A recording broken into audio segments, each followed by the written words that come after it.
bring that down? Yeah. You going back up or no? Oh, you don't have to, but are the cards on the We were table? gonna take that up there to Psych. Okay. Let me stick the laundry in. You just put it in and then come out. If I don't do it, you will check your language. And if you do too loud, then Peter will. I don't know. Peter, would you rather I didn't do the laundry? It should be fine. Okay. If you don't like it, yell at me and I'll turn it off. Are the extra cards? Are the extra cards put back? The cards are put back? Yeah, I think we put them all back.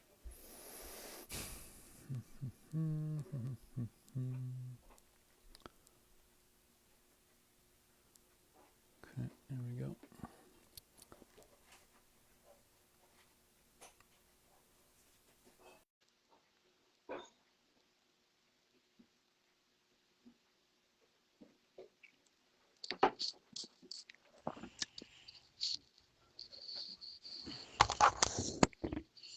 Good Hi, Krow. day. How you doing? Doing good. Excellent. How was your week? Interesting. The whole world had an interesting week. Mm-hmm.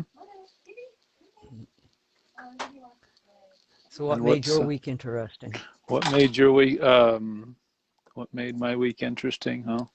I got the incident that I talked about last week. I guess I developed a new strategy for dealing with people, and if I decided that if what I am considering what I'm considering saying or responding to them, if that would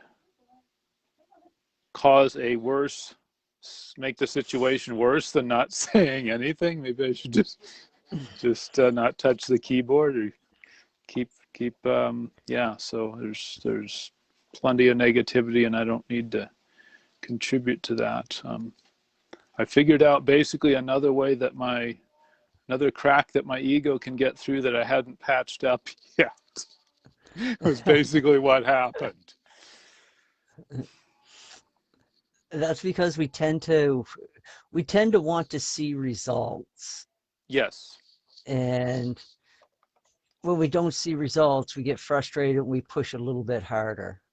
And the advice I've always given people in the past, and it always seems to work. When you hit a brick wall and you don't know what to do, stop and do nothing. Mm-hmm. Just stop. Do nothing. Just back up. And then just look at the situation over again. And, and it especially works well when you're dealing with relationships, because more than once I've had people come to me having trouble in their relationship, and they're like, well, I think that they're cheating on me, or they're doing this, or they're doing that. And they'd be like, what should I do? And I'd be like, if you don't know what to do, then your best bet is to do nothing and just sit, wait, and watch. As if the answer will reveal itself. And, there'd be a myriad of reasons why people behave the way they do. Most of the time, it's usually, because they're either protecting themselves or they're protecting somebody else. I tend to think people are just protecting themselves because that's what everybody does. Everybody has an ego, and that ego can't afford to be bruised. So we should get to the prayer before we get into any deeper conversation. Yep. So I got this week. For the Father of the people is with the creation by the Father. With the knowledge in the heaven is with the holy name of the Father. For the knowledge of the truth is for the people of the Father. For the kingdom of the Father is in the knowledge of the truth. For the knowledge of the Spirit is with the unity with the Father. For the freedom of the actions is with the knowledge by the truth.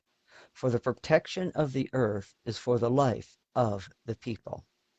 For the knowledge of the Father is with the protection for the people. For the truth of the people is with the path unto the heaven.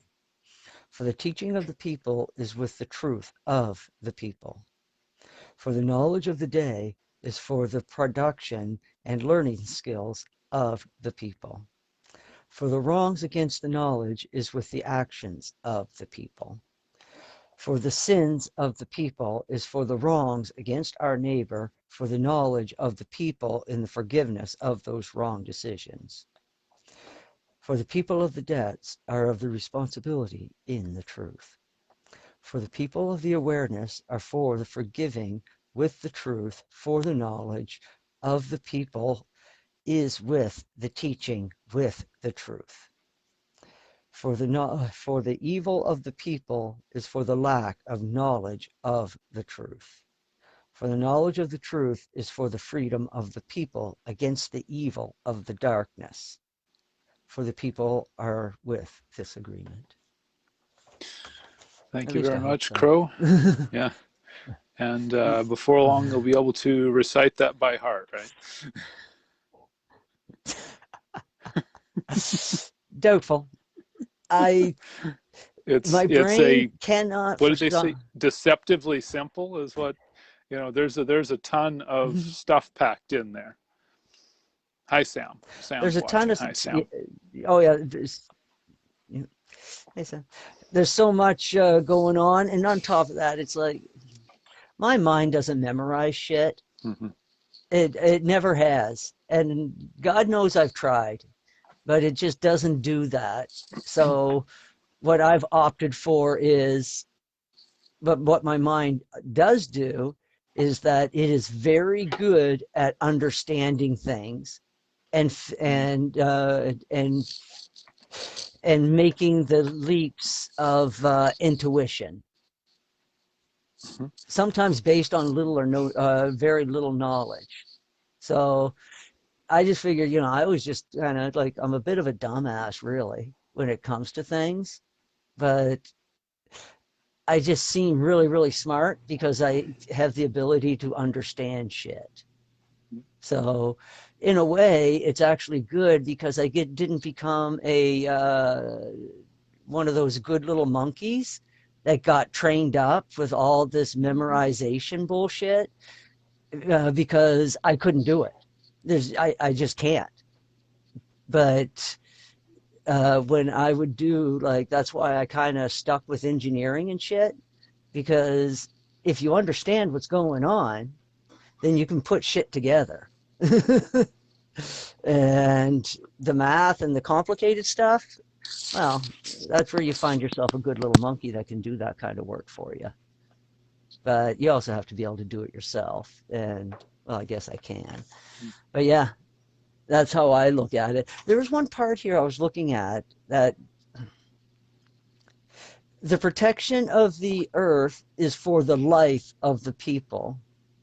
I kind of got a chuckle today when I read that today, because I'm thinking of the Green New Deal and all of this environmental protection shit, and it's just people, you've got it backwards. The protection of the earth is for the people, not for the animals.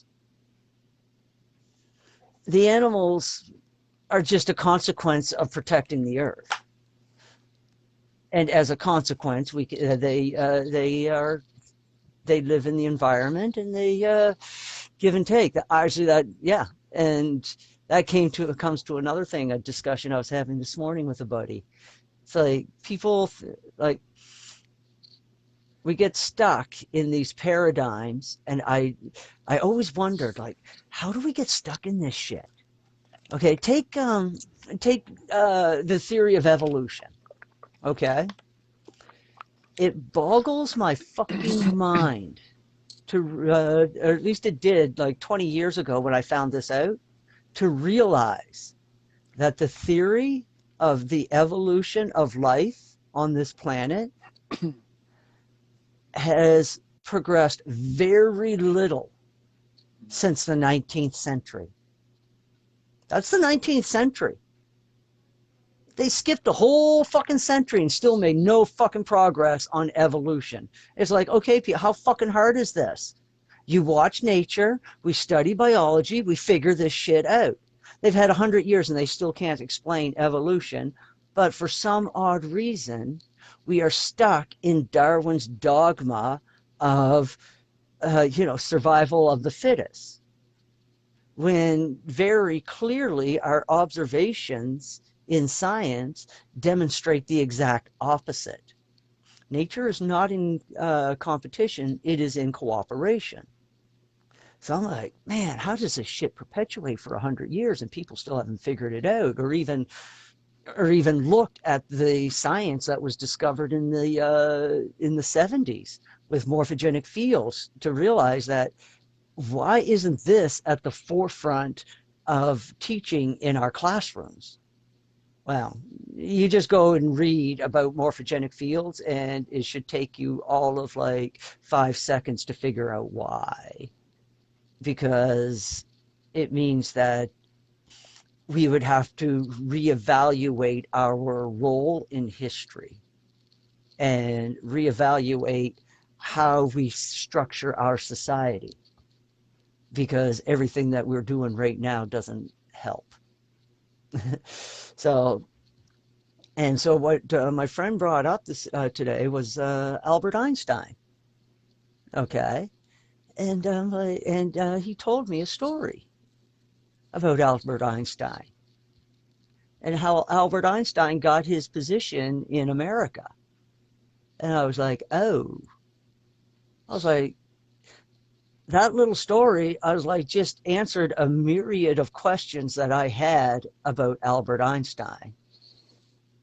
Like, one being like, there's a lot of holes in his theories and his explanations of the equations don't match up.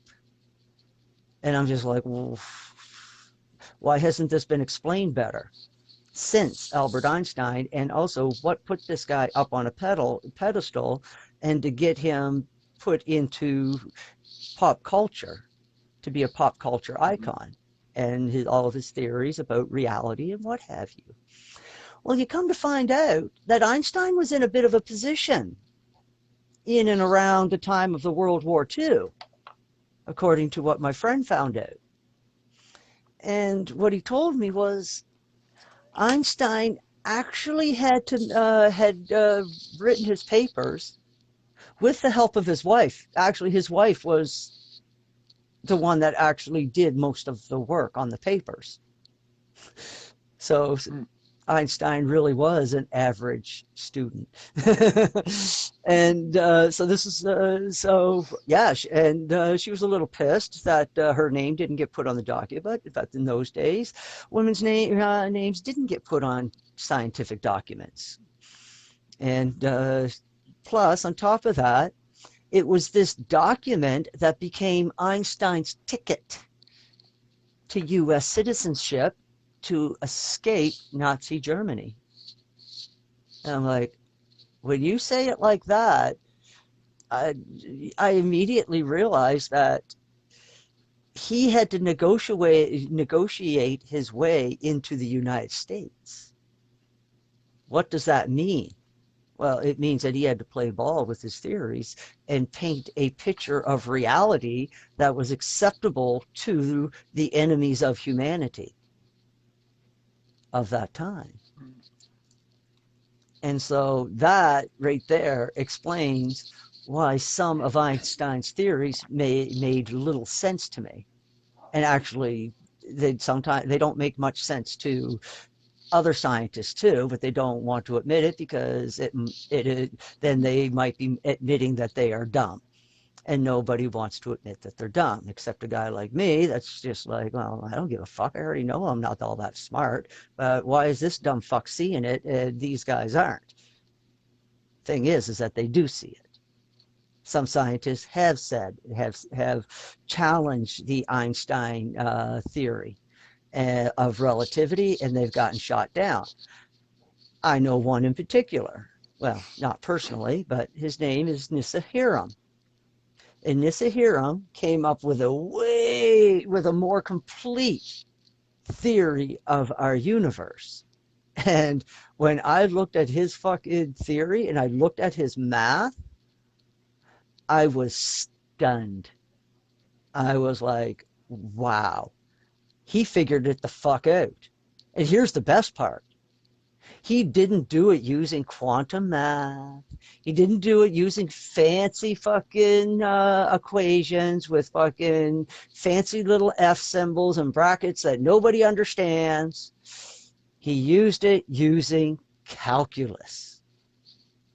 He used calculus, and he was able to calculate everything in the universe right down to the Planck length. In fact, it was the Planck length that he picked as a basis for his theory because it was the smallest thing in the universe that we know of. And so he built it up from that. And when I looked at it's the fucking metric system is what you're looking at. Mm-hmm. It's like, fuck. If we based our metric system on the Planck length, which never changes, by the way, the speed of light does. It changes with gravity. Yeah, light and gravity are not constants. I knew that intuitively in my mind when I would look at Einstein's theories. That was always the one thing that really fucking bothered me about Einstein, is that he put the speed of light as a constant and he put gravity as a constant. And I'm like, okay, maybe the speed of light, but not gravity, because gravity changes depending on what bodies are working on it and are influencing it. So it's like, so you can't have a constant in gravity. So why the fuck is he putting a constant on gravity? That bothered me a lot. And it was one of the bases that he used for his constant C, which is his constant for the universe. And it's like, well, you're trying to create a constant for the universe, but you just put in a variable that is constantly changing. It's not constant. And so those things bothered me about his equations. And yeah, so, but with Nissan Hiram's theory, it all fits together. From one thing to the next, to the next, to the next, to the next. And what his theory is that he says that the universe is made up of just pure energy. And he said, think of it as pixels on a computer screen. He said, instead of, we don't call them pixels, we call them the Planck length. The Planck length is the pixel for the universal matrix. And when all these little plunks get together, they start creating energy, a ton, like a shit ton of energy. Like people don't even like. We know what the energy potential of one Planck length is, and it's incredibly small. It's got like 13 zeros in front of it, so it's 13 zeros and a number. I forget what the number is. He put that, he calculated the space of a cubic centimeter and filled it full of plunks. And when he did the numbers, which is basically taking a Planck length and raising it to the power of 3, power of the cube, the number that he got, yeah, it had 13 zeros behind it now. So it's like, holy shit, that's a big fucking number. And so So that's the energy that you have in a cubic centimeter. And so you think to yourself, it's like, no, you don't. Because if you did, it's like, that's a lot of energy. How are we able to move through it? Well, how does a fish move through an ocean? It's just moving through a medium. We're moving through a medium of energy, and it's a shit ton of energy. And some of that energy, and I postulate that it's only 1%, because apparently 99% of the universe is just empty, according to scientists, right? So that means that 1% of the universe is matter. So that would mean that only 1% of that cubic centimeter is actually contributing to our reality. Break it down even more, it's 1% of a square millimeter that is contributing to our reality. Break it down even more, it's 1% of a Planck length that is contributing to our reality. The other 99% of that energy, which we know is off the fucking charts at a cubic centimeter, is what's fucking is everything else. Which probably could be interpreted as the real, the Morticia universe, where Michael has his capital, Salvatron. Man, every time I fucking say it, I keep thinking like fucking Autobots. And I keep wondering if that's on purpose. Which is a good segue into something else that fucking came to me. Which I kind of I was like, oh yeah. Because something else was bothering me. Okay. Around Christmas time, it happens to me every fucking year around Christmas time. I gain a little bit more knowledge about how all of this bullshit started. And we talked a little bit here a couple of episodes ago and about Christmas and just how it's all bullshit. And it's got all the fucking same symbolism. Virgin Mother, child, death, the whole fucking thing. Sacrifice, sometimes on a tree. All of them. The Odin story, the Osiris story. There's so fucking Moses story. There's another story to Moses, which pretty much reads like the Christ story.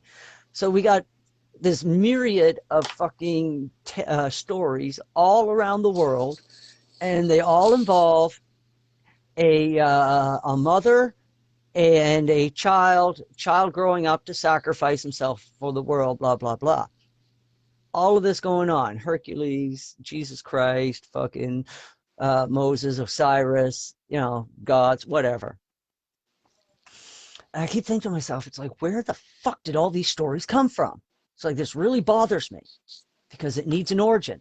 It's like, when and why? And then fucking I was reading something in the Urantia book, and then it came to me fucking like lightning. I'd like to say, a little voice in my head. So, I'm only just a little mad, not completely. And I was just like, what? Are you fucking kidding? I was like, no shit. And what it said was, how would you launch a disinformation campaign if you knew that the creator of the universe was coming to a certain planet and you wanted him to fail? Yeah, exactly. You would create a story about a savior child, maybe born to a virgin, because perhaps it happened on a planet or two somewhere else. So they're like, fuck it, let's not take the chance. If we're going to fucking double down our lies, we might as well fucking triple down too. And fucking, and make up all these stories and start these stories on this planet just to confuse the narrative. And you got to remember, Michael announced that he was going to live out his last trial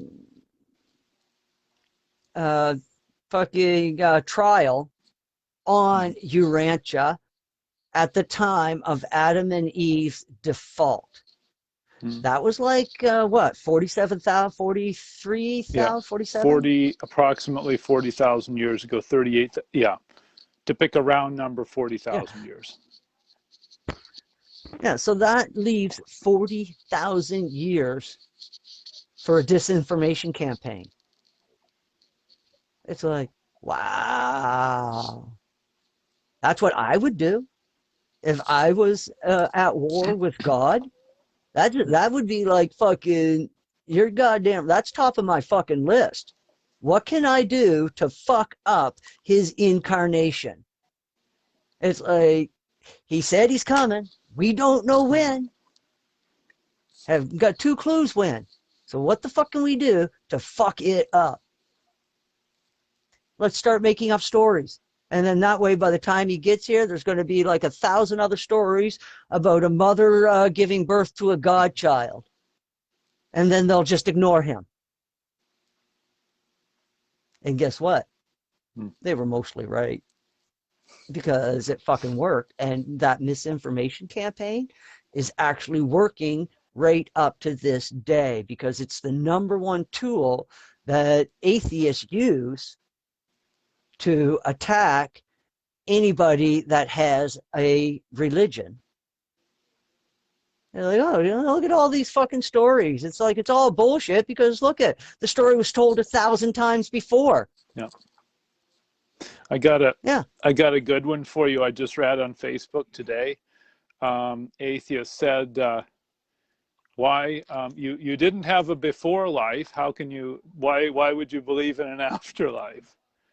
And I'm like, yeah, you're not firing on all cylinders there, buddy. There's something missing up there. But no, go ahead, Krow.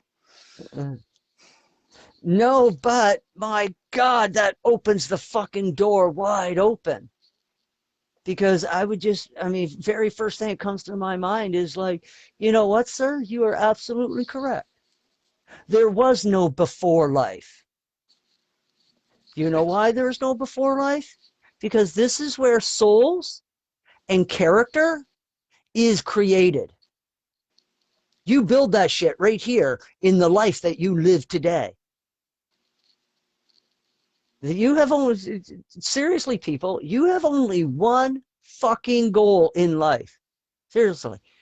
Like, you could put all the fucking religious stuff aside if you like, if you can't handle fucking the idea of a all-father, an all-creator. No problem. I feel you, brother.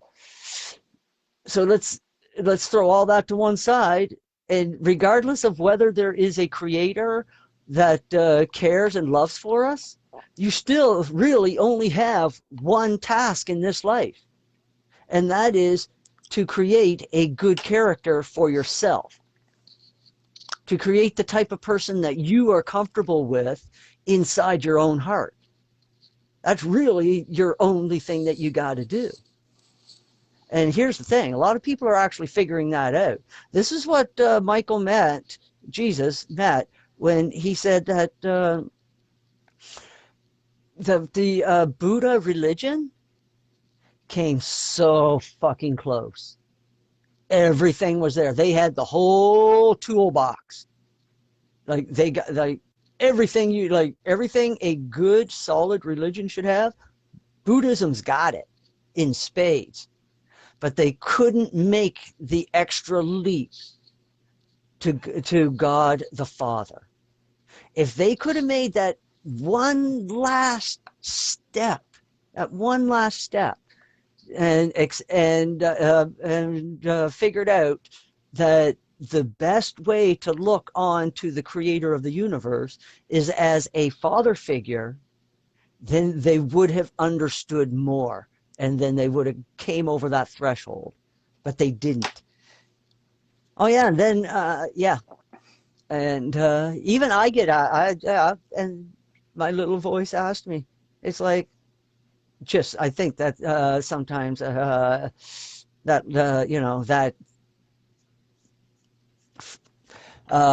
fragment of God that resides inside me has a bit of a sense of humor, because it likes to ask open-ended questions to me just to fuck with my own mind. And I don't mind. It's a fun game. And one question that open-ended was like, why God the Father? And I was like, oh, you're a cunt, aren't you? And so I was like, okay. So I had to think, like, okay, why God the Father? And then it suddenly occurred to me, okay, the Holy Spirit, is it the Holy Spirit? The eternal Son is also the eternal Mother. But what are mothers? Mothers are nurturing in nature. This is how we know, this is how we differentiate between mother and father. Mothers are nurturing in nature. They give birth to life. You know, what do fathers do? Fathers provide protection, and they provide tutoring, the opportunity for learning to their children. Well, when we look out into time and space, we can see that, yeah, okay, our mother has made a nest, great. But, you know, that nest is in the middle of a fucking forest full of fucking monsters. And it's the father's duty to make sure that his children know how to fight those monsters.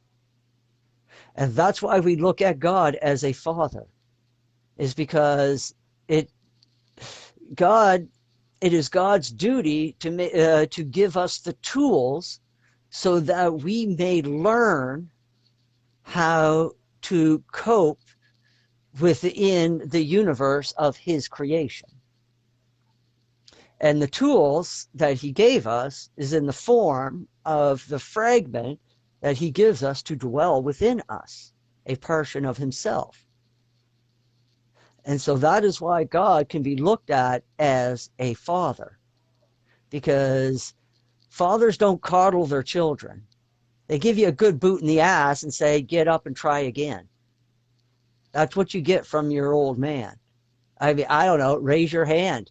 Everybody's gotten a boot in the ass from their old man. How many boots in the ass did you get from your mom?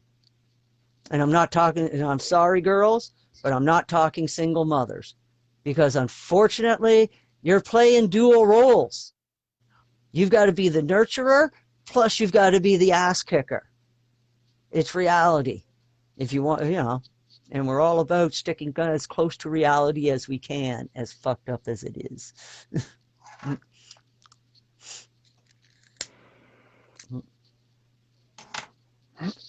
What say you?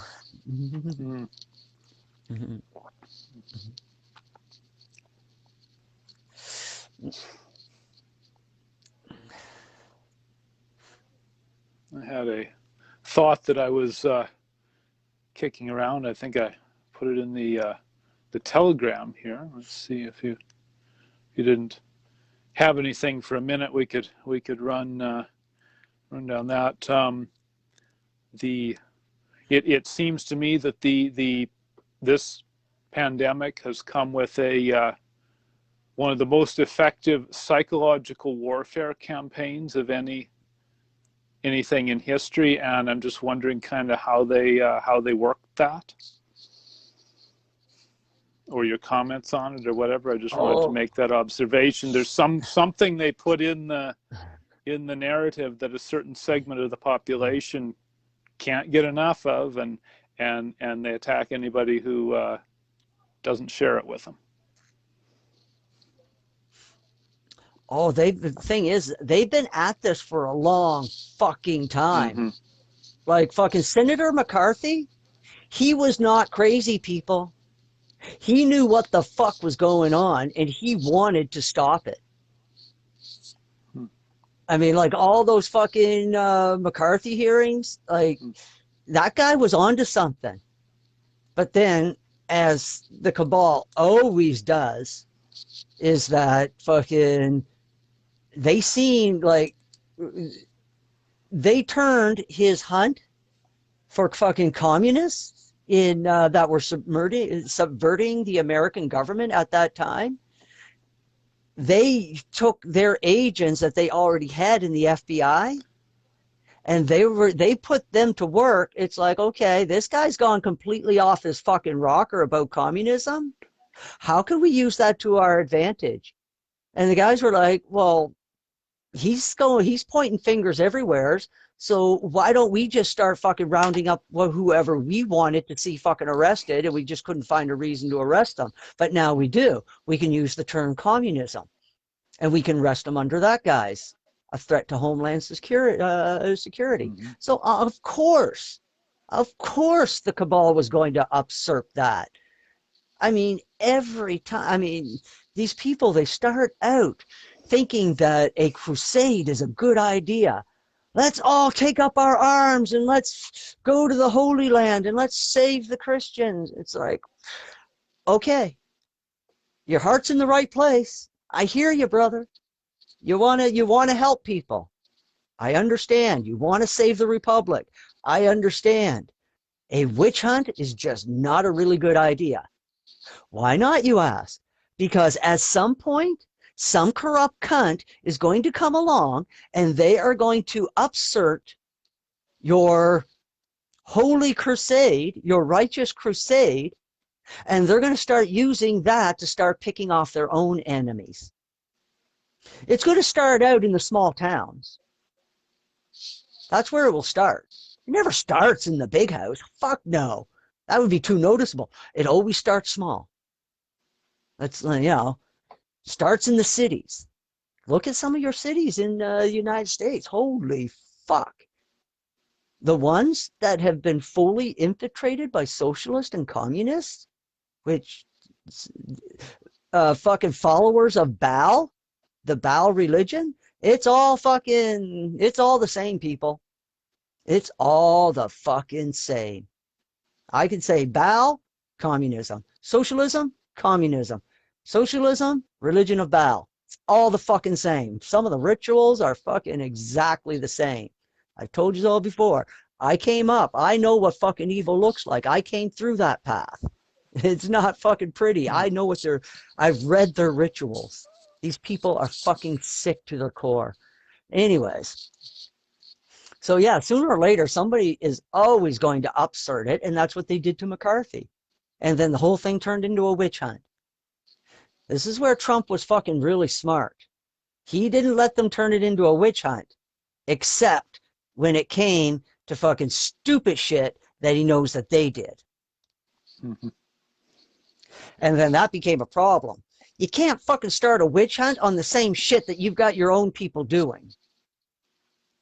And on shit that you know that you can't stop them from doing because you need them to keep doing it because fucking they're working for you.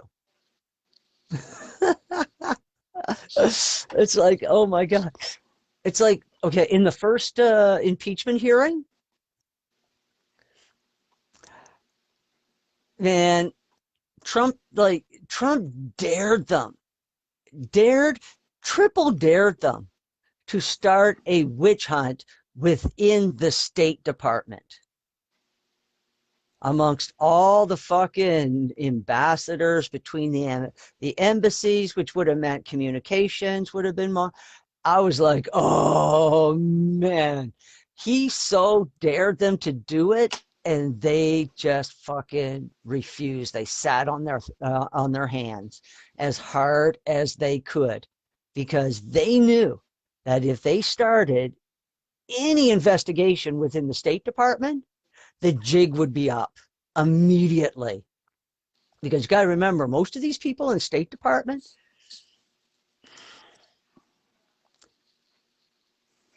they are very well trained in politics, not so well trained in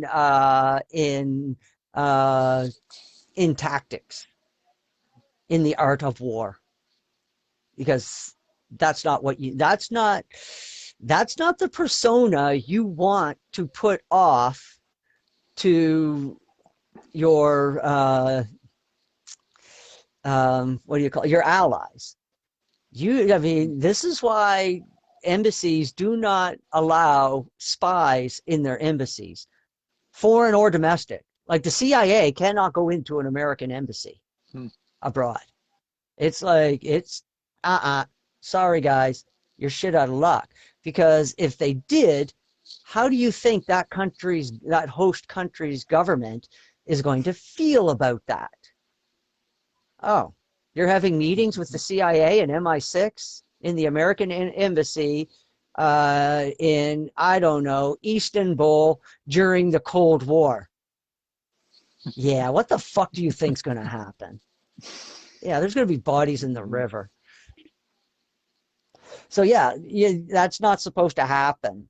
So, and that's so you don't want your ambassadors to know that, to be very familiar with tactics and fucking art of war techniques, because if it becomes obvious to the ambassador on the other side that you're playing war mind games with him instead of politics, so many fucking alarm bells are going to go off in that guy's head, and next thing you know, there's a fucking foreign military standing outside.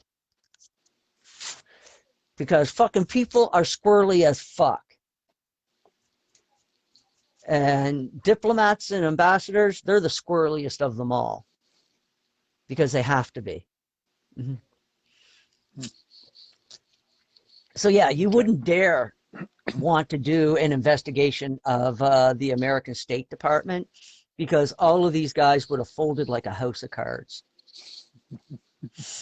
Which actually brings me to another thing, is that there's rumors circulating around that Mr. Fauci might be the first arrest. And I'm like, oh, I'm praying so hard that he is, because that would be so perfect. So perfect. Because if you arrest someone like Fauci, think of all the departments that were following his mandates, his decrees, if you will. This will put so many people at ease that went along with this stuff, because they can easily point up the ladder now and pin it all on a guy like Fauci. And they will fucking crucify this poor bastard. And once this dumb fuck realizes how badly he's been betrayed, when do birds sing? Mm-hmm. Yeah.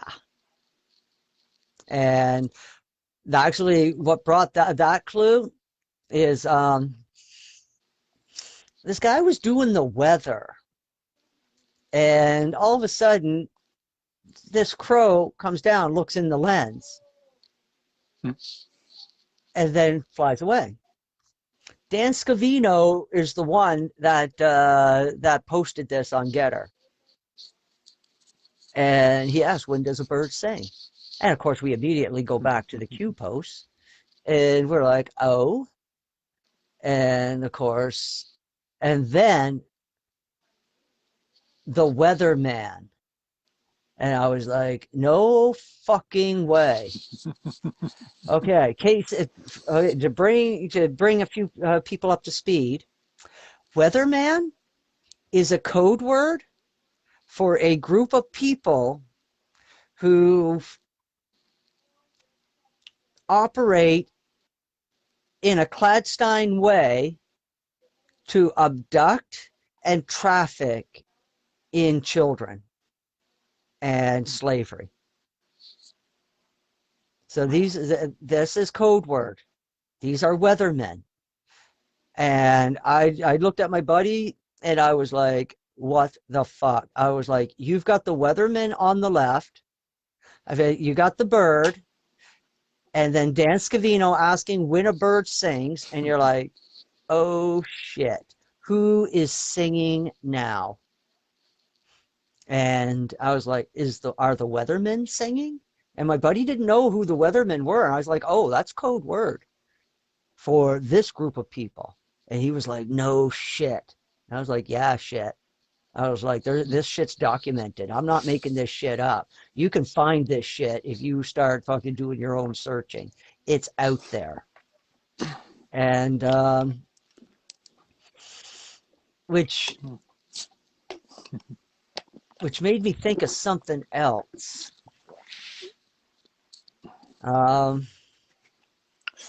Shit, where did that thought go? Oh, another tweet from Dan Scavino.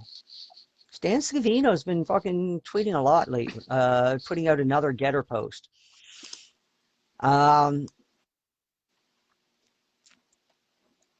Orange skies. And then he posted a video of a plane leaving behind chemtrails in a orange sunset. And even the chemtrails were orange. And then he was like, Godfather III. And you're like, what the hell, buddy? And so back to the keyboard. And there's a post. Godfather III. It's going to be biblical. He's like, whoa, okay. Okay. And then what was pointed out was, and I was like, oh, that's interesting as fuck. Whenever oranges are in a scene of the Godfather movie, there is death.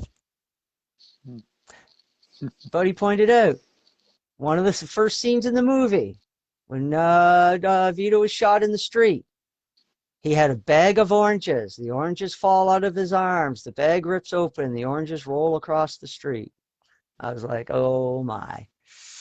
At the end of Godfather II, I think it is, Vito Corleone dies after peeling an orange, playing in the garden with his granddaughter. Oranges are delivered to a table in Godfather III, and in the very next scene, everybody at the table is dead. I think that's how that one goes. I'm like, oh, for fuck's sakes. At a event at the White House, this guy sang one of the more memorable pieces from the Godfather III movie to Trump and Melania. I was just like, so you got all these Godfather III references. And it was like, wow. And I've only watched The Godfather 3 once. It was a long time ago. I didn't understand it much. A lot of it went over my head. But as near as I could tell, is Godfather 3 is about bringing down the old order to make way for the new. Yeah, and in fact, I think in the answers in the Q post where it mentions Godfather 3 in one of the early ones, it's explaining that I forget which Corleone, is it Michael or his son or something, is attempting to go more legitimate with. He doesn't want to be tied up in the old corruption anymore. He wants to, legitimize stuff or do something to him. I forget exactly how it was put. He wanted to take the business legitimate or something, was words to the effect of. And it was implying that was Trump's mission to clean up stuff. Oh, it was Michael Corleone's goal to move the business away from corruption so that his children didn't have to live in that corruption. And the only way to eliminate that corruption was to tear down the old world. Yeah, I see it now. Interesting parallels. But here's something interesting I came across in the Urantia book. And this is where the enemy is getting us. Peace will not come to Urantia until every so-called sovereign nation surrenders its power to make war unto the hands of representative governments of all mankind. So basically, peace will not come until we surrender our armies and stick with local militias. That is what needs to happen. Get rid of national armies in favor of state and local militias. So that's what this is talking about. Political sovereignty is innate with the peoples of the world. So what this is also saying is that at our core, we all get along. There is no reason why we shouldn't. And America is a very good example of there is no reason why we can't get along. When stripped of tribal allegiances and to some extent some family obligations, in the sense that you owe every uncle and cousin something.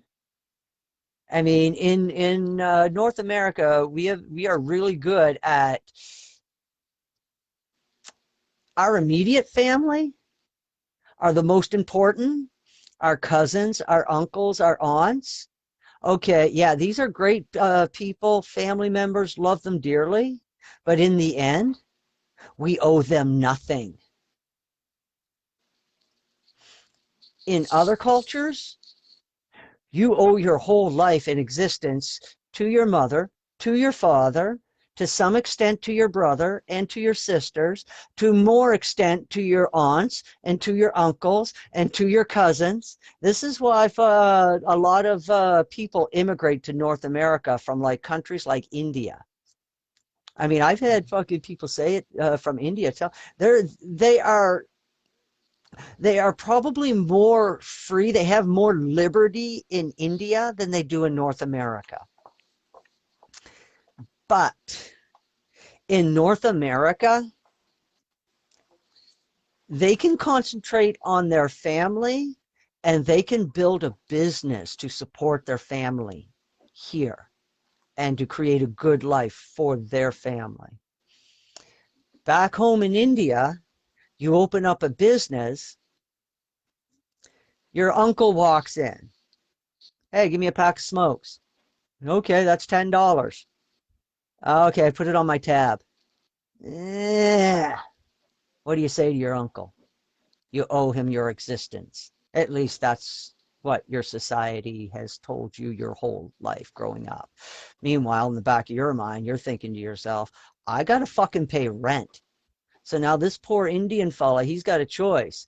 He can piss off his uncle, which is going to go home and tell his mother, which is going to piss off his mother, which is probably going to piss off his old man. And next thing you know, he's got the whole goddamn family pissed off at him. So you know what this poor Indian merchant does? Yes, uncle. I'll write it down with the last 100 packs that you took. When do you think you're going to pay him? Oh, I'll catch up with you next week. Holy shit. It's a fucking never-ending George Thorogood song about collecting rent. I'm like, yeah, I've had Indian friends tell me stories like this. And I'm like, wow, yeah. I would have packed up too. It's like, you know, yeah, I would have learned English as good as I could, and I would have got the fuck out of there. In fact, I know guys that came over here, they didn't know any English, but they fucking learned it quick enough. Hell, one guy told me he learned it in 3 months. And he was from Serbia. I was talking to him in month 6 that he was here in Canada. And I'm just like, what? He's like, oh, no, I didn't know any English. He said, shit. I said, I was like the first couple of weeks here. He said, I never left my father's house. And we talk Serbian, but his Serbian has gotten really fucking bad from 20 years of living in Canada. His father said, like, it was almost non-existent. His father's wife didn't speak Serbian because she was born in Canada. She speaks English. And so this poor young Serbian, 19 years old, in Canada, not a lick of English, and his old man is no fucking help. And it was his grandmother that sent him over here. She was like, there's no fucking way you're growing up in this shithole. You go with your father to Canada, make something of yourself. She basically put him on the plane and booted him the fuck out of the country herself. Probably the best thing she ever did for him. Sorry. So he had to set about learning English. So he basically taught himself on the internet, YouTube videos and what have you. And so he learned English. And when I met him at month 6 of being in Canada, I couldn't fucking believe he's only he's only speaking English for less than 6 months. Blew my fucking mind. I was like, what? I mean, he still had a thick Serbian accent, don't get me wrong, but his pronunciation was fucking damn fucking good. The biggest struggle that he was having when I met him was, there's a lot of fucking words in the English language that are alike. How do you fucking differentiate? And I was like, oh, you poor bastard. I was like, you got to read people's faces. I was like, it's the eyes. I said, you got to watch people's eyes. I said, and then if you're really lucky, you get people that talk with their hands. That's slightly more helpful. But I said, yeah, no, our language is can be a very facial language. This is why writers, when people first started writing English plays and novels, they were having like a really hard problem. Like, we read works of Shakespeare today and we think to ourselves, yeah, we write way better movies today. What the fuck was the deal with this guy? And then like they rehash fucking, like, make movies of Shakespearean fucking plays, and it's like, it's like, it's a mediocre movie, average at, below average at best. I mean, the stories are nothing compared to the stories we write today in the 21st century. So what's the big deal about Shakespeare? Well, the big deal about Shakespeare, and again, it's one of those things that just seem to stick in our society, and I seem to wonder why. There are much greater writers that have come since Shakespeare. Why do we keep hearkening back? Other than to hold on to our old roots of English. Because what made Shakespeare amazing in his day would make him mediocre at best today. And that is, it was great for his day because he was writing plays and writing about human expression, emotional expression, in a language that did not have words for these things. Remember, it's like, English is a very new language.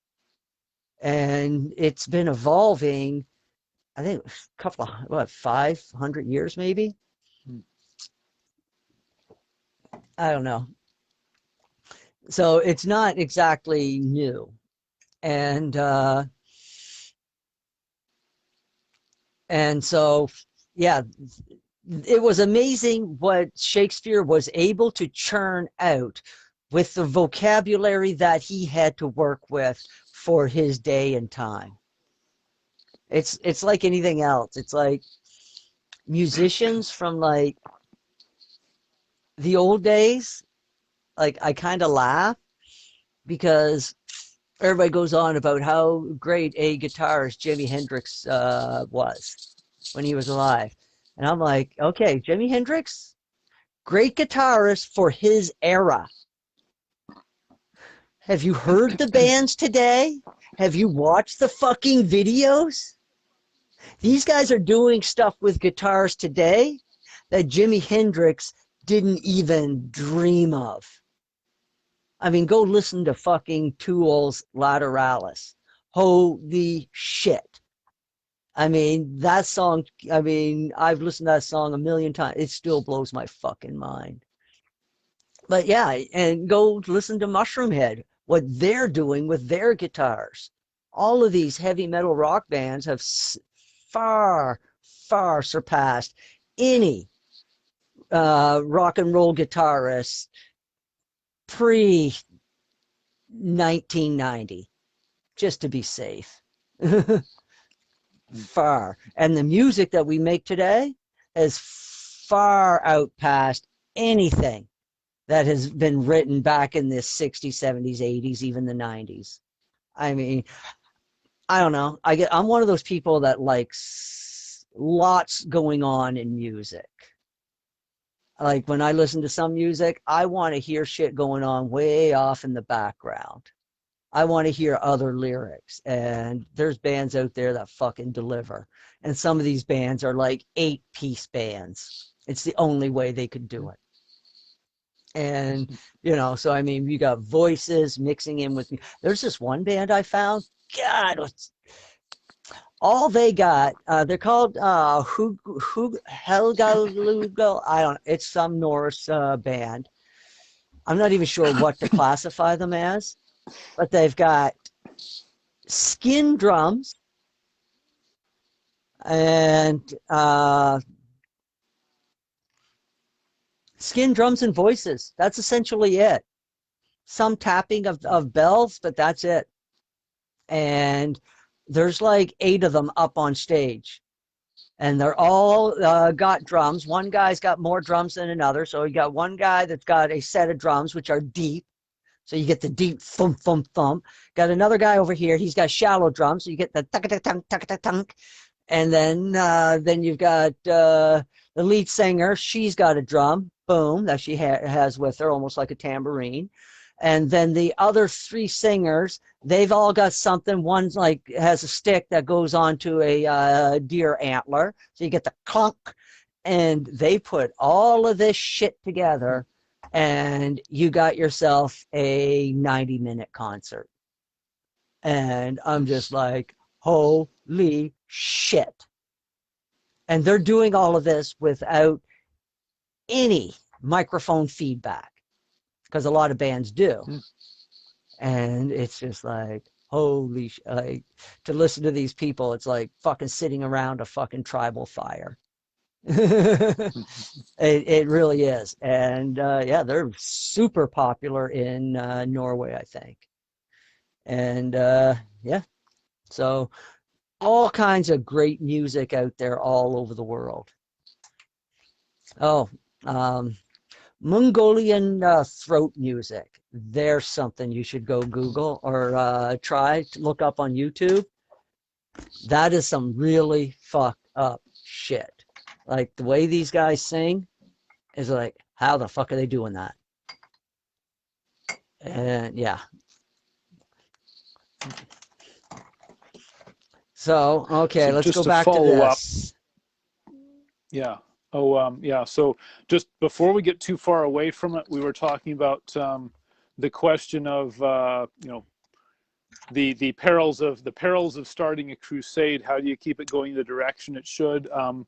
That you kind of talked on, but I just, you know, just wanted to see if you could speak directly to that, because you have to have, like, you know, somebody making sure it doesn't go off the rails. And that's been a question for me, like, all the time, you know, not if I ever had, you know, I have those that set of quantum androids which are morality interlocked and stuff, because that's the only way I could think of to make sure actual justice was served on the planet. So I'm asking you, and this is a huge question for me, you know, for to deal with it in the actual real mortal world. Like, how do you, if somebody starts a crusade, and a good one, on a good whatever it is, how does one make sure that it stays on track? The real short answer, you cannot. Mm. Once you start getting over 100 participants in any endeavor, you're going to start losing control. Really like, unless you are like super organized, things are going to unravel really fucking quick after 100 people. Under 100 is manageable. You're going to have disagreements, but if you're a good leader and you're able to, and you've got, charisma on your side, easily handle 100, keeping 100 guys in line. No fucking problem. After that, that's when the cracks will start to show. No matter how good of a leader you are, and no matter how charismatic you are, the larger the number gets, the more cracks that are going to start forming within the foundations of your organization. There is no way around it. Absolutely zero. This is why, again, evil always is born pregnant with the seeds of its own destruction.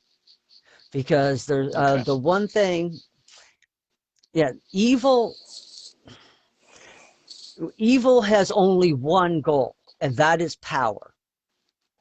Whatever form it is taking, whatever form it takes. I mean, there's various levels of the universe. There's various degrees of power. The bully in the schoolyard is practicing evil because he wants power over the weaker students in the schoolyard. That's evil. Sin is when the bully thinks he's the good guy. And so, you can't control it. Now, but you can control a nation if you have checks and balances.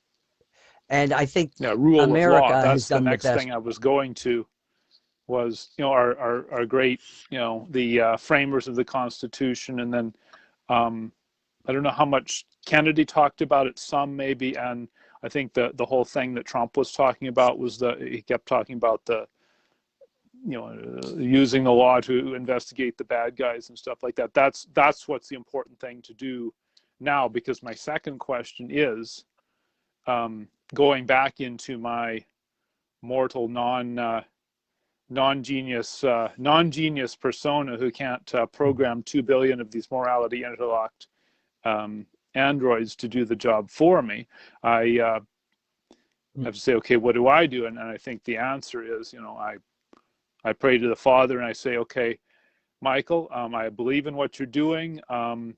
Never doubted you for more than a few seconds at a time. If you need me to do something, tell me what it is and consider it done.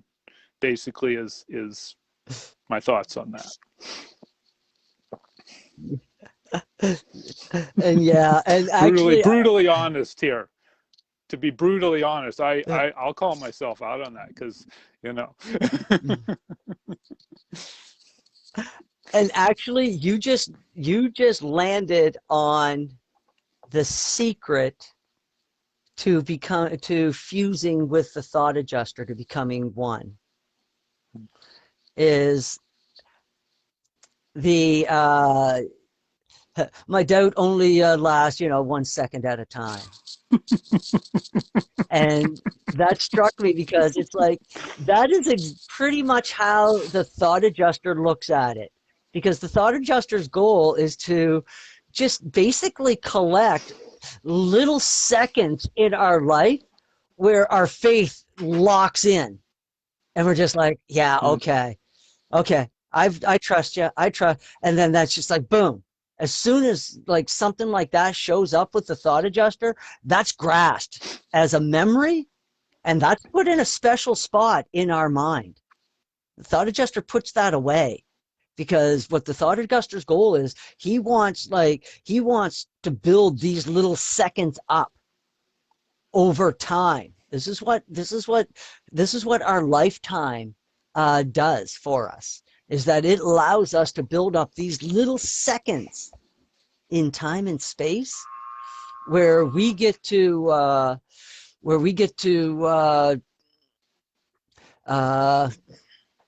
put little pieces of time, flecks of faith, absolute love, absolute trust into the Father. You see, these are all flicks of time, like little plunk links. And this becomes part of our universe when we graduate from this place. And the more seconds that a thought adjuster has to work with, the more probable, the higher the potential for soul fusion. And so the more seconds he gets, the more potential that he gets for fusing with us. And I say he, I'm sorry, I know, it just seems too weird and seems a little rude. So, and saying she, from a guy's point of view, sorry girls, but it just sounds gay.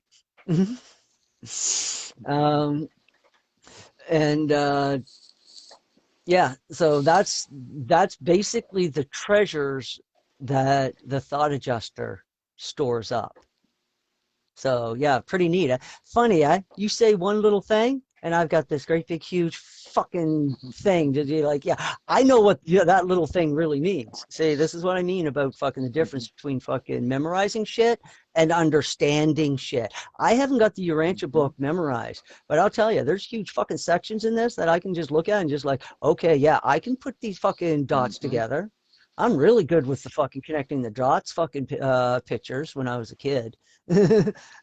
I mean, I can see the picture before I fucking put everything together. I'm like, that's a fucking rabbit, and I can prove it by putting all these dots together. So yeah. In such a dramatic world, blah blah blah. Aerial forces. Yeah, basically, this is actually directly from the Son of Man. He said this at one of his lectures at a I guess private university that he was at for like 2 weeks. 2 weeks. In 2 weeks, this fucking guy did like 26 lectures in fucking 14 days. And then he still did question and answer at the end of it. I'm just like, holy fuck, buddy. When did you fucking sleep? I was like, 2 weeks. I probably didn't. Well, he did after he left that place. He did fuck off to somewhere else, and yeah, he spent like 2 weeks in the mountains. So I was like, okay, yeah, 2 weeks of fucking nonstop work and 2 weeks in the mountains with himself. And he just had a kid bring food to him. Like he built this little rock box in the ground, and he just told the kid, it's like, okay, I'm paying you, you little fucker. You bring me food I think it was like every third day. He's like, you bring food to me every third day, you put it right there. And then, okay, so the kid did this faithfully for him. And then at the end of it, Jesus fucking paid him what he owed him, fucking thanked the kid. And then he was like, oh, by the way, you can keep the donkey. I mean, basically, fucking, he just gave a fucking 14-year-old kid a fucking used car. Yeah. Mm-hmm. I mean, I don't know, if I was 14-year-old and fucking somebody threw me the keys to a fucking $500 fucking used car, guess what? I'm a 14-year-old kid with a fucking car. He's a 14-year-old kid with a donkey now. Mm-hmm. That means that he can fucking do shit. He can fucking carry. He could start delivering fucking milk if he wanted to. Right? I was like, holy shit, he just fucking gave the kid a car. That was the first thing that went through my mind when I read that. I was like, he gave the kid a fucking car. So yeah, we're not going to find peace on the. Now here's what I thought. Now, man, and sometimes I wonder. It's just like, just how fucking. I mean, have our minds been so warped that I can't see the good in this? Because let me read this over again. I'm going to read the whole thing, start to finish. Okay. Peace will not come to Urantia until every so-called sovereign nation surrenders its power to make war into the hands of representative governments of all mankind. Political sovereignty is innate within the peoples of the world. When all the peoples of Urantia create a world government, they have the right and power to make such a government. So, and I don't know what that word is, and when such a representative or democratic world power controls the world's land, air, naval forces, peace on earth and goodwill among men can prevail, but not until then. And then, immediately inside my mind, I'm just like, fuck, that's what the New World Order wants. And these fuckers are evil. I don't care what the fuck you say. They're fucking evil. And I'm just like, there's a few places in the Urantia book that does talk about stuff like this, and every time in my psyche just wants to slam the fucking brakes on and just be like, no, I mean, what the fuck? But the Urantia book tells us very, very clearly, and I think it's even back here a little ways. There are only two levels of relative sovereignty on an inhabited world: the spiritual free will of the individual mortal and the collective sovereignty of mankind as a whole. Between the level of the individual human being the level of the total of mankind, all groupings and associations are relative, transitory, and of value only insofar as they enhance the welfare, well-being, and progress of the individual and the planetary grand total, man and mankind. And again, I have a fucking problem with that. Is because fucking basically what that is saying is that if one person puts the greater whole in danger, then that one person can just be annihilated. I guess that's the first thing that goes through my mind. But if we're operating off of universal rules, universe says that every creature in the universe is given the chance to repent regardless. And no creature in the universe can be adjudicated until they basically have agreed that, yeah, okay, I'm a shit disturber, I'm an asshole, oblivion, here I come. Because the Most Highs, the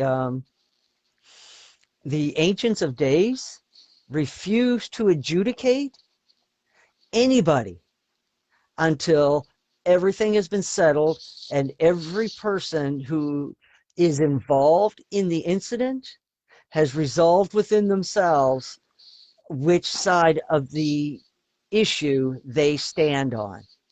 And once a decision has been made within the individual, then adjudication. They have, right, and I think I read something the other day that says even until there is no one left to speak on behalf of the accused, that they go that far. They're like, okay, this guy, we could make the case that he's irredeemable. Is there anybody who will speak for that? They have to, they go through that procedure until nobody will even stick up for the guy, as far as I can tell. And while I'm on this, I'm going to go back to your two concerns about the New World Order that you mentioned. And I think what would have to happen before any of that were to be to work the way the book suggests it should, is there would have to be a global religion dedicated to the Father, to the good of all, to well-being of mankind and so on, or in conjunction. It's probably not a they probably wouldn't go in a linear sequence. There'd be kind of they'd be interwoven possibly, but the mentality of the vast majority and the religion of the world has to be brought out as a, I dare say, a something like you be good to yourself and others because it's a good idea, something like that. Somebody else said it a little more eloquently than I could, but yeah. uh, actually, I don't think one world religion is necessary. I think that this can be achieved, and I'm pretty sure Michael will back me up on this, is people only need to come to the sincere realization that there is only one God, and he is the all father of creation. That's it. If all religions in the world embrace that one concept, most of the fucking problems fucking dealing with religion evaporate fucking immediately. It's gone. See you the fuck later. Because then it's like, okay, because then all we're left to agree on is, okay, what is this all father, all creation? And here's the best thing about God, people. God is whatever the fuck you want God to be. That's it. And we all agree that God is whatever the fuck we want God to be. I mean, and God can be our father. Jesus proved that because he raised his brothers and sisters. His mother leaned on him in place of his dead father for emotional support. So he experienced some aspects of being a husband on this planet. Yeah, don't get fucking funny, people. It wasn't like that. I'm talking emotional support for his widowed fucking mother. And he was a father to his father's children, to his brothers and sisters. He raised them. Fuck, I mean, they didn't even his brothers waited to get married when he was gone for a little over a year. I think it was 15 months maybe. Anyway, he was gone for a while, and his brothers wanted to get married, and they basically had Jesus's blessing to do so, but they didn't want to do it until they either heard that he was dead or when he comes back. So that's how much his brothers loved him, is that they waited. So yeah, they had a lot of alone time. Yeah. So so he's experienced that and more. And now I'm thinking, so those are what the experiences that we know.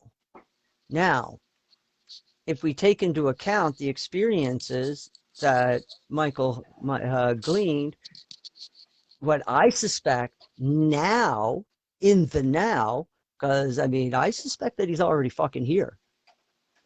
And I think that they spent a lot of resources in the 90s trying to find him, except they were looking for a him. Yeah, creator of the universe. Be whatever the fuck he wants. He's born as a female. And again, I've said before, it's like creator of the universe.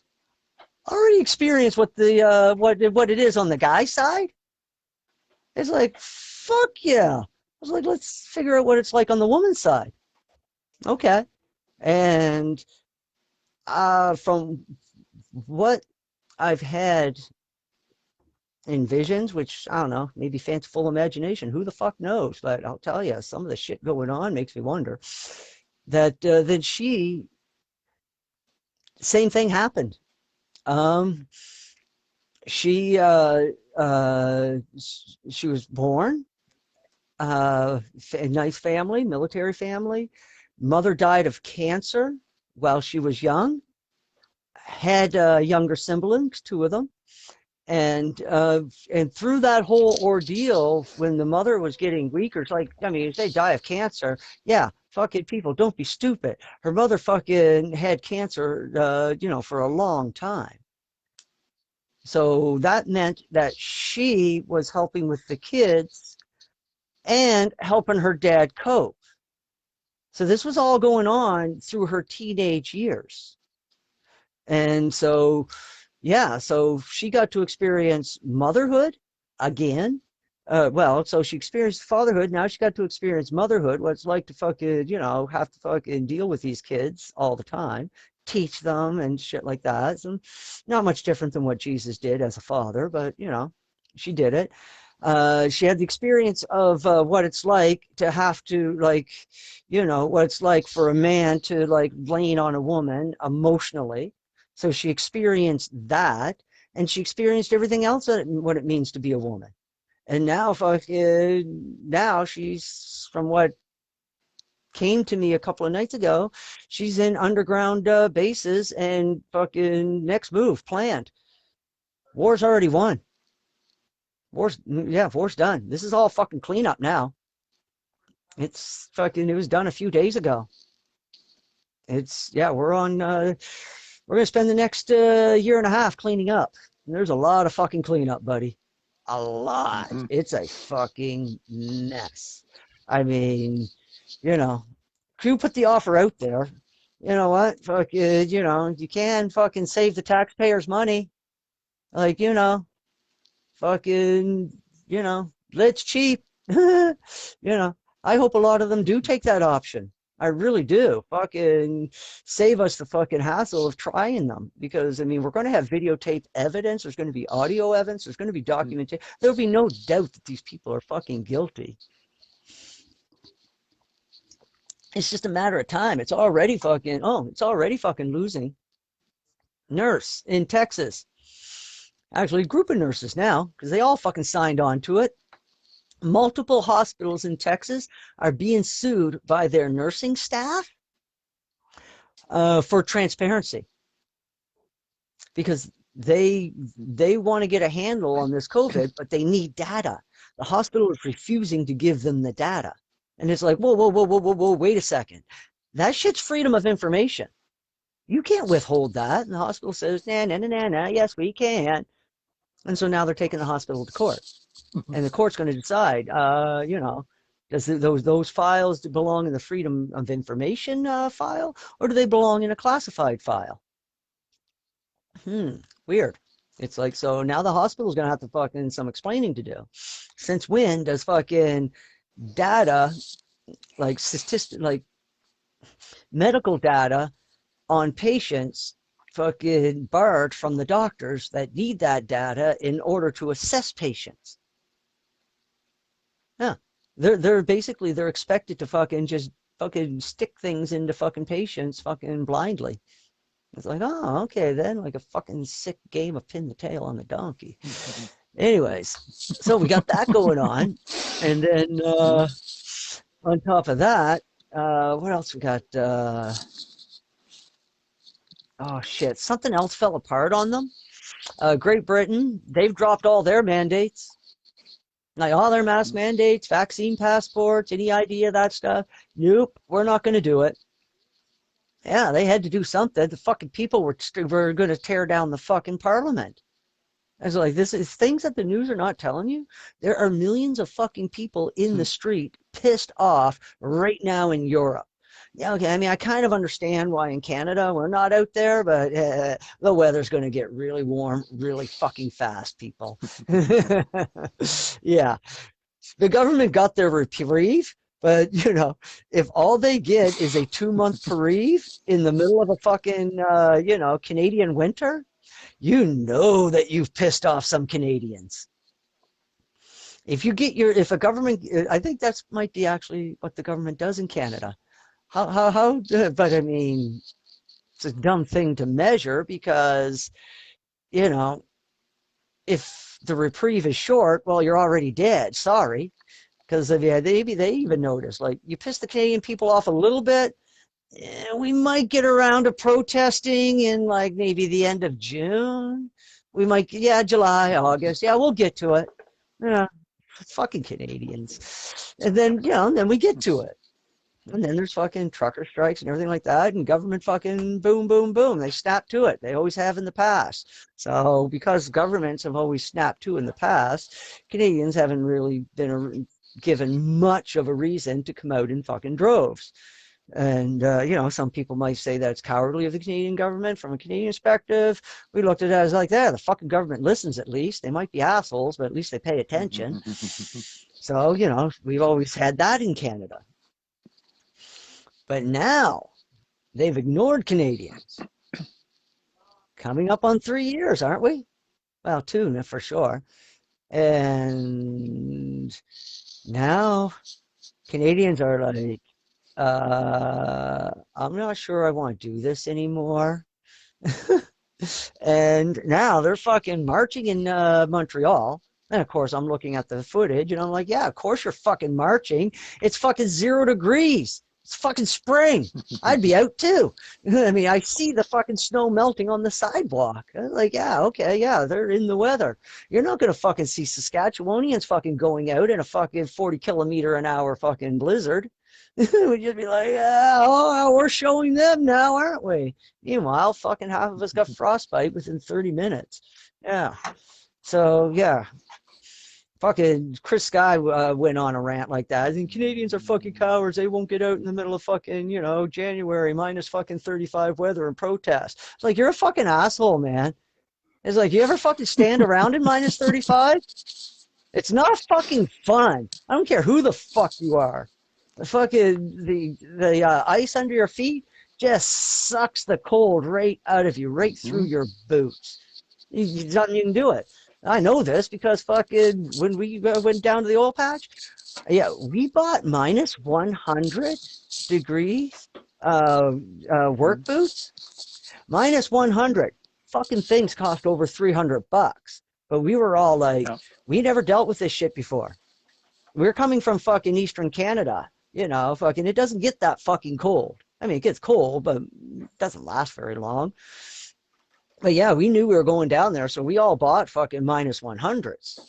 And there's me and Mikey down in the oil patch. We've got our minus 100s on, and we're still freezing our fucking nuts off, stomping our feet in the cold.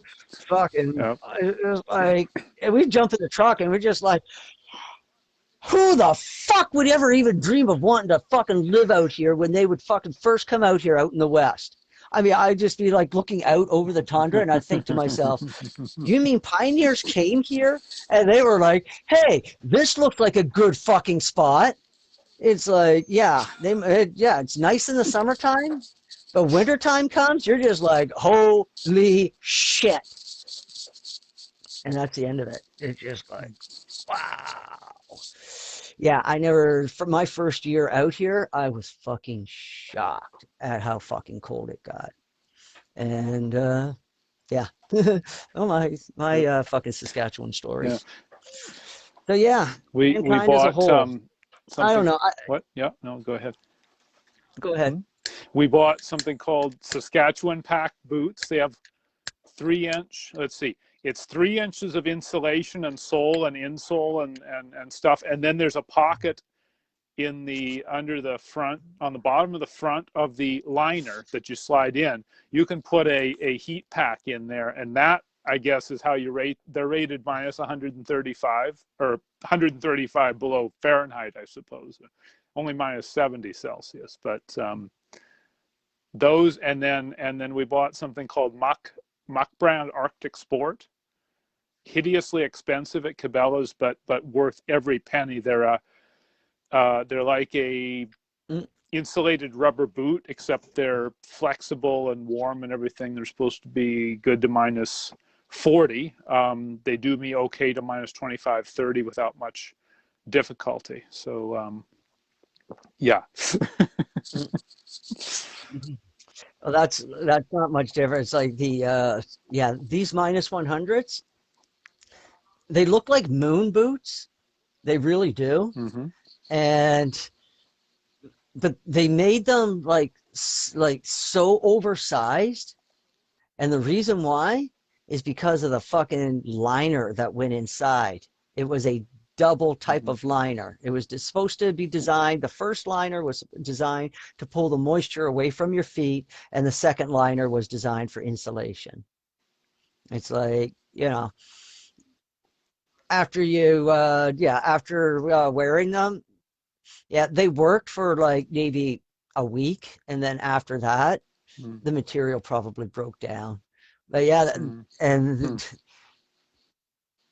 and also you discovered gumbo in those boots, because there's another little thing that happens a lot here in Saskatchewan, is that fucking once shit starts melting, it melts fast, and the fucking it all soaks into the ground, and the whole fucking prairie just becomes one big fucking mud hole. And like you walk around, and as you walk, you're picking up this sticky gumbo mud, and next thing you know, you've got 6 inches on one boot, fucking the other one falls off, and then all of a sudden you feel this weight go off your boot. You go down, you got your other leg way up here. It's like shit. That was actually another thing. Maybe it should have been invented. I was like, and I tried looking for one, especially in like PV Mart, and I was like, well, why wouldn't you have one? I meant to fucking actually build it, but I never get around to these things. It's like, why wouldn't you make a tool where you could fucking like just a handle, like fucking steel spade on it or something, and that way you can just like go with your boots and you can like grab the mud and pry it off, because that stuff does not come off easy. And I always thought to myself, why wouldn't somebody make something like that? And I thought of making one, and I probably would have, but what ended up happening, I found something on a construction site that worked just as well. It was a fucking little fucking wedge-shaped piece of board, and I'm like walking around this site. I got all this shit on me. I see this little pile of fucking cut-ins, so I grabbed one of the wedges, and I started and I pried all the gunk off my boots, got rid of it, and then I'm like, hey, that's just the tool I was looking for. And it was perfect. It was a fucking 10-inch long, narrow wedge. I threw that in my fucking work truck, and it stayed there the whole time I was fucking, I worked for that company. People was like, before I could, because I mean, man, I used to piss me off with the other guys. They would not clean. They would fucking try to fucking get as much as the fucking mud off their boots as they could, but they never got it all. And then I fucking get in that truck, and next thing you know, I jump in the truck, and I'm fucking removing fucking big fucking dry chunks of mud, and I'm just like, God damn it, fellas. And but then I was like, why don't you just like, you can clean your boots before you get in the truck. And on top of that, it's like, I don't know how the fuck you're driving with all that gumbo on the fucking sole of your boot. It's like, you've got your fucking accelerator fucking leg practically up to your fucking face, because you got fucking 4 inches of gumbo on the bottom of your boot, and you didn't bother knocking it off. You're going to go for the brake, and the gumbo on the bottom of your boot is going to hit the brake. Oh yeah, some of these guys scared the shit out of me when they drove. Yep. We got the mats that have the liner around the edge with the baffle that's turned up an inch or an inch and a half or something for our cars, and then we would every so often in the spring we'd have to like dump them out every few days to get rid of this stuff. And we clean our boots before we got in, but plenty got in, I promise you, even at that. Let's see, let me time check. We have 1 minute 1:38. We're at 1:38. So do we have something to wrap up with? What's our what's ahead? What's ahead, let's say. Or whatever you want. What's ahead in the future? Yeah. We still got Trump. We got Trump social coming online. If one man is to be absolutely free, then another must become an absolute slave. You see, the universe looks for balance. But we got what do we got coming up? Shit, a shit ton of trials are fucking in the works. They're moving through too fast through the courts, and I already told you all why, because Trump put in like 300 fucking new federal judges. He didn't fucking make these seats. He just filled them. Let that fucking, because fucking fake news will lead you to believe that fucking he created these seats for these judges. Trump didn't create the seats. They were already there. They were empty. Trump put judges in those seats. He didn't create anything new. Actually, when you look at Trump's presidency, he actually didn't create anything new, did he, in the government? He hardly even forwarded any new legislation, did he? He was actually, but I do remember that he did take a lot of regulations off the books. It was like that regulation, for every regulation that they wanted to pass, they had to fucking get rid of two. That was a good fucking idea. That way we're not dealing with fucking regulations from the 19th century. Let's kind of pull ourselves up to the 21st century. Because I'll tell you, a lot of these corporations, they're running on documents from the early 20th century and if you remember, in the fucking early 20th century, they were spraying kids with Agent Orange to get rid of the flies. Are you fucking kidding people? And said it was safe. It's like, what other fucking things are corporations relying on 19th century knowledge to say, oh, this is safe? And then, it's like, well, how do you know? Well, this document from 1925 says so. It's like, excuse me? I'd like a more recent study on this, please, and thank you very much. It's like, we find out things. We learn things. Shit, we used asbestos for decades. And then all of a sudden, scientists are like, oh, by the way, that shit lodges in your lungs and it rips your lungs apart from the inside out until you're left suffocating on your own fluids. Oh, how lovely. And meanwhile, this shit is everywhere, in like factories and houses. So yeah, there's a lot of making up for. Back to where we're going, sorry.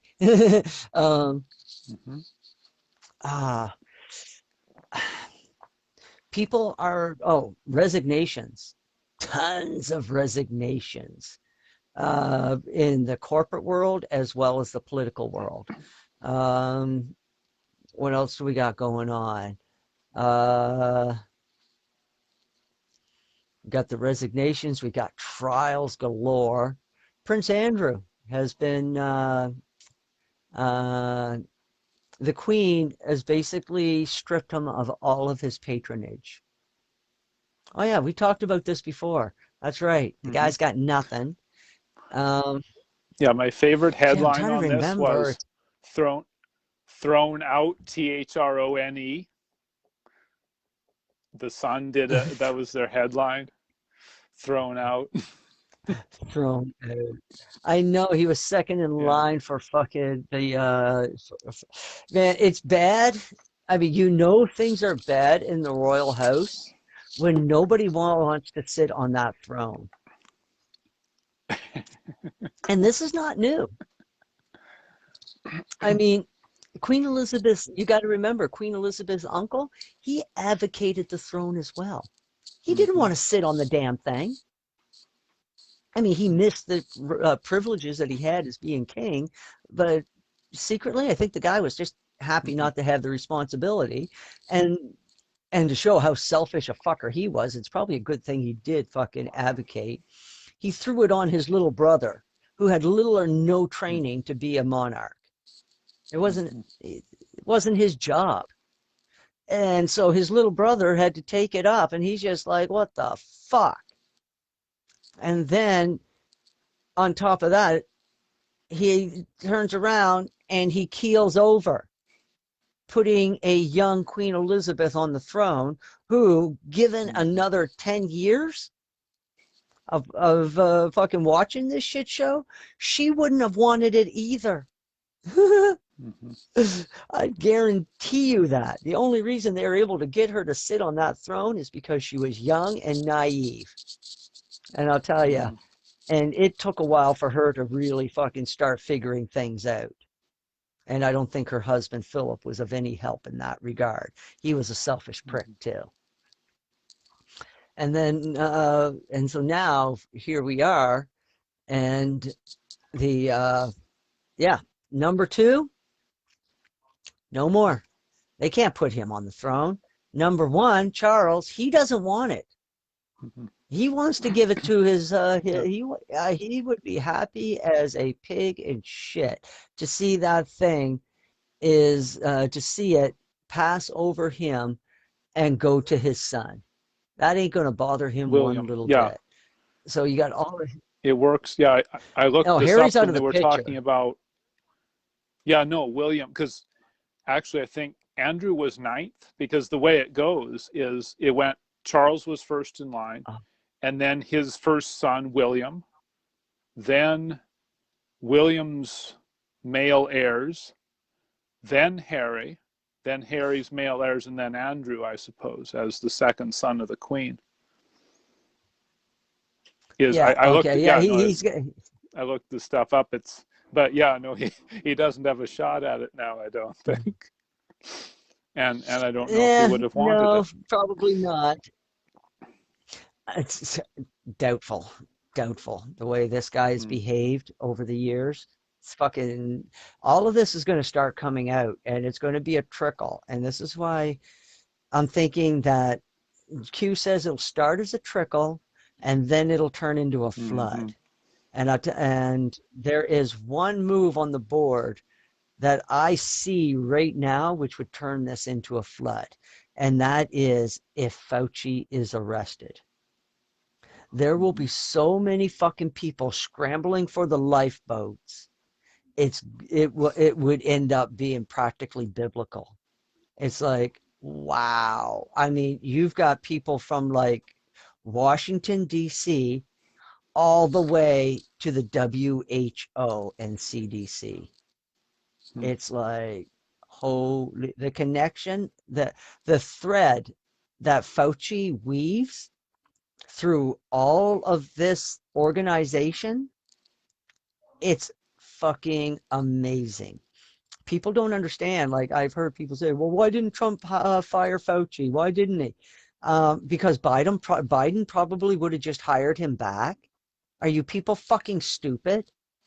It's like, as far as I'm concerned, Trump did the right thing. It's like, if you already know the playbook, you already know what he's going to do, you've already put checks and balances in place. Give him fucking the stage. Let him have at it. It's like any other thing. It's, it's like, he cornered Never them. interfere with Because an the enemy. more... Yeah. Keep your friends close and your enemies and it was closer. beautiful. Exactly. That's the other thing people are forgetting. Is like, are you stupid? It's and I think to myself, it's like, even I knew it even at the time. I thought to myself, fucking Trump is being brilliant, absolutely brilliant. Because look at Fauci's behavior while Trump was president. He was very careful with his words and with his phrasing. But once Joe Biden was sworn in, he started getting careless, started not paying attention to what he said, started listening to, started being lazy. Didn't have to sneak past the fox. Didn't have to sneak past the dog guarding the hen house, because Biden was that dog now. And well, he's fast the fuck asleep. So so Fauci just, he opened himself wide the fuck open. The shit that has been dug up on this guy is just amazing. And he's just scrambling. He doesn't even know how to defend himself. He's just resorting to name calling and pointing fingers at this point. It's hilarious to watch. I mean, Rad Paul asked him a very straightforward question, and the first thing he did was attack Rand Paul. about something on his website. In fact, it was so hilarious. I was just like, oh my God, there's a meme. The dumb idiot actually held up a screenshot or a blown up part of the webpage of Paul Fauci. And what it said was fire Fauci on Rand Paul's yeah, so he took this screenshot.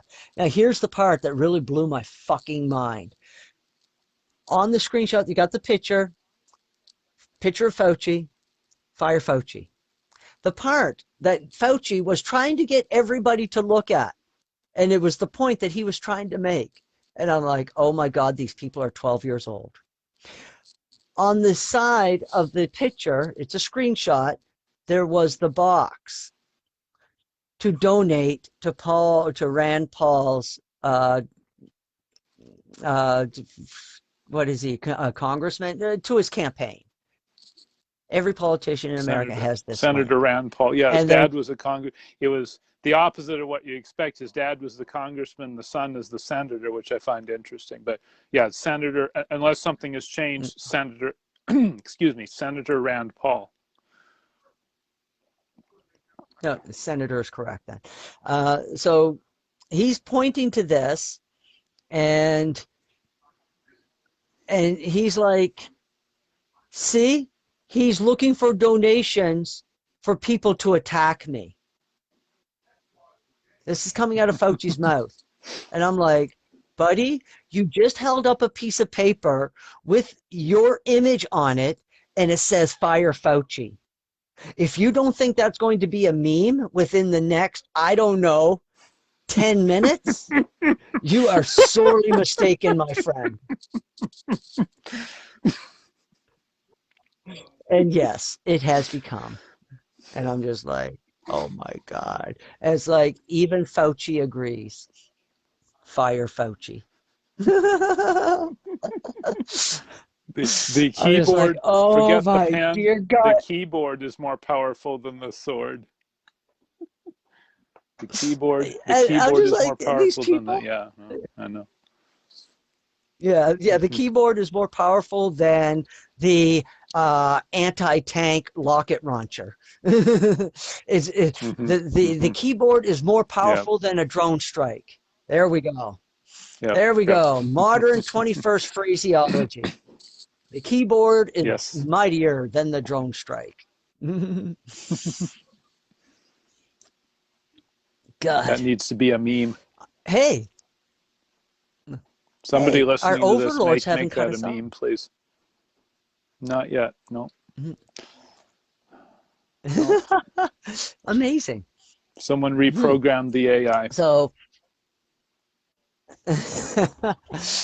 hopefully. So what else? Shit, I was leading into something else. I was holding it in my mind. What was the other thing? Okay, we got Fauci to Rand Paul, which took my mind where? Okay, we did the nurse, the COVID. Mm-hmm.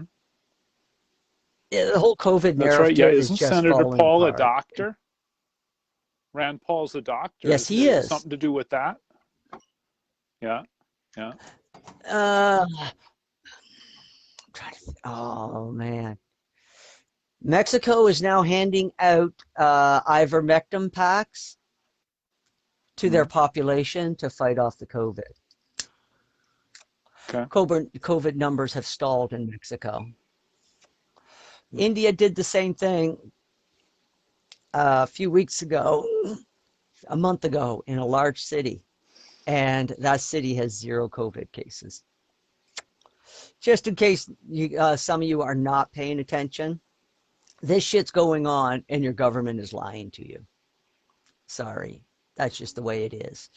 And why are they doing this? I have no idea. I can't even imagine. I mean, maybe I'm just a lazy-minded person, but I can't imagine wanting all this control over the planet. It's a big fucking planet, people. It's like, what happened to fucking just staying within your own kingdom and fucking with that. Why do you have to drag the rest of us in with it? I mean, the rest of us Mhm. were fine. I like one guy even said it, and I partially agree with him. It's like these liberals are looking for a utopia.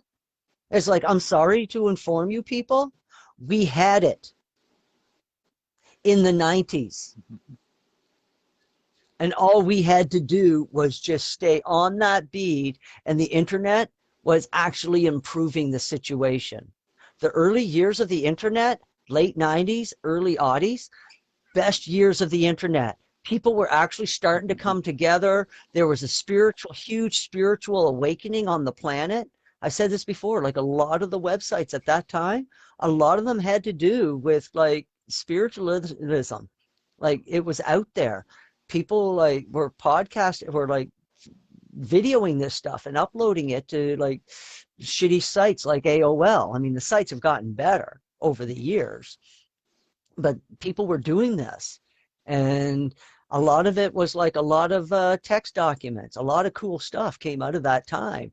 And then around 2010, that's when I really started to note. Shortly after that, I started noticing that things were getting locked down on the internet. They were fucking with it, and it's like, what? And then by 2014, it started to become super noticeable. And by 2016, it was in your face, noticeable. And now by 2020, if you don't see how the media is lying to you by now, there may not be any hope for you, because it's all out there now, and it's not even hidden. It's in plain sight, the shit that they are trying to do. 5G. Wow. I couldn't even believe this when I seen it. It was a group of scientists, and they were all speaking uh, some Germanic tongue. Sounded a little bit German, but it could have been Austrian, one of those countries. Anyways, they were showing in real time samples of the vaccine and samples of the vaccine in people's blood. And and all they did was ask questions. That's all they did. And they were looking at this stuff under what is called a dark microscope. And they were just like, well, what is this? Why is this behaving this way? And they're like looking at shards that are unpacking themselves. And they're just like, why is that unpacking itself? What the hell's going on here? You've got rods that have all these tentacles coming out from them, and it's acting alive. And they're just like, what is going on here? Everything in a virus is supposed to be dead. Everything. That's the idea, or not virus, but vaccine. That's the idea of a vaccine. Yep.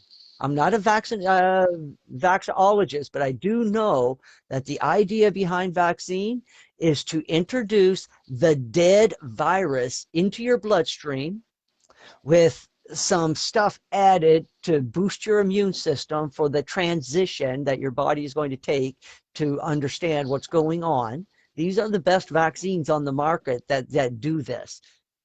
And then your body takes over after that. It looks at the virus that has just been introduced. It's like, oh, okay, I'll deal with you.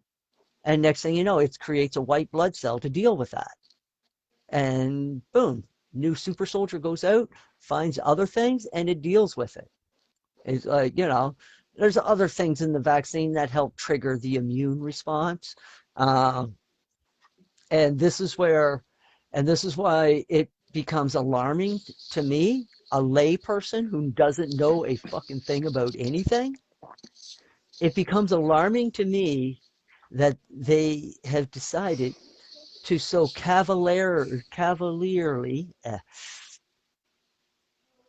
decide to just start fucking pumping vaccines into people without any thought or fucking regard for anything. Because part of the package in a vaccine, what it does, and this technology has been around for a while, this is nothing new under the sun, is that it will turn on and off certain parts of your DNA. Now, the mRNA platform that they're using for the vaccines, this is just doing it better than what we used to do it. But basically, it's the same concept.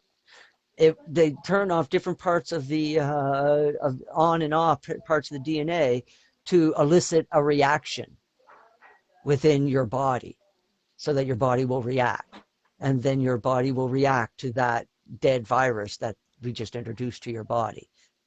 So that's what ends up happening. But there are consequences to turning things off and on in your DNA. And those consequences show up as side effects to a vaccine. And some of those side effects, well, I mean, it's a myriad of things. Can, clots, autoimmune disorders, myocarditis, fucking chronic fatigue, brain damage. The list goes on and on and on.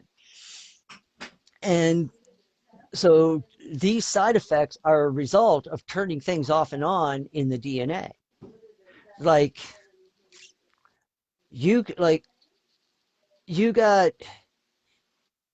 a certain sequence activated on your DNA, and that sequence does something for you. Okay. Now I might have a similar sequence in my DNA, but it's not doing anything in my DNA because there's another sequence that is doing the same thing, but it's slightly different, but it's doing the exact same thing. And it changes the pigment of my skin slightly different than yours. For example, the variation made you taller than me. You see what I mean? These slight variations, when they go in and they turn these things off and on like little dials on a radio within the DNA, they could accidentally turn off something that is uniquely you. And that thing that is uniquely you gets turned off, and you end up not being you anymore, in the sense that you are now suffering from a side effect from a vaccine. And that side effect might be manifesting itself as maybe you're partially paralyzed and you can't play the guitar. That took something away from you. You aren't you anymore. It was something was forcibly torn from you. Now you got two choices. You can either give up or you reinvent yourself. Well, I mean, people do it all the time. My sister did it. She had to, recovering from a stroke.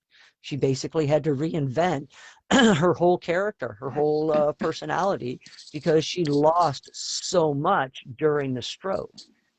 And there was enough intelligence left over that she actually understood this. And she spent like a year learning how to talk again, because she had to learn how to use different muscles to talk. She still doesn't talk as well as she used to do, but now she can talk, and she's getting her thoughts out. But while this was all going on, where she couldn't talk anymore, her mind was still working away, and she understood what was going on around her. Can you fucking imagine? Yeah, go watch the video by Metallica 1. Everybody misinterprets that video. But yeah. And so so they're not paying attention to what what vaccines can do to a person. And you start fiddling and farting around with people's DNAs, you're going to have a problem. And this is why nobody likes the new DNAs, is because this mRNA platform is, well, it's a little bit more aggressive, but it is more precise. So that's helpful. Whereas the older vaccines mostly relied on a cocktail of immune boosters, let's say. And that's how they did it before. I'm not sure which is better. I mean, the scientists say the mRNA platform is better for a vaccine delivery. I don't know. I mean, it seems to be straying a long freaking way from the things that nature could do for us without having to resort to going to a lab. I'm just saying. I like things to try. I mean, I like things to be as natural as is possible. I mean, if there is a synthetic way Mhm. to improve a natural product, I got no problem with that. Just show me the synthetic process that you're using, and I'll decide for myself whether or not I want to partake in that. I mean, cocaine, when you chew it as a leaf, helps with altitude sickness, and it helps your focus in your mind. So you could chew on these damn things, and it gives you a bit of a buzz, to tell you the truth. I chewed on these things a lot when I was down in Peru. I like them, and yeah, it gives you a lot of clarity of mind. I was pleasantly surprised, and uh, and when you take like powder cocaine, it enhances those properties. But and so I do actually have a choice between the two of them, powder cocaine or chew the cocoa leaf. After I found out, like, I wanted to know the process of taking that from a cocoa leaf to cocaine powder. And when you read about the process involved in doing that, I took one look at the pile of cocaine powder and I was like, you got to be an absolute fucking idiot to let that anywhere near your body.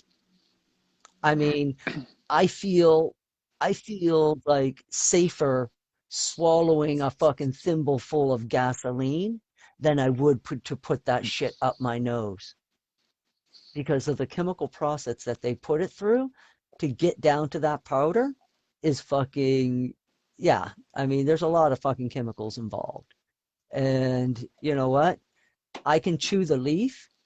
I get a nice little buzz. It fucking heightens my awareness, sharpens my mind, and I can still walk around and function. You know what?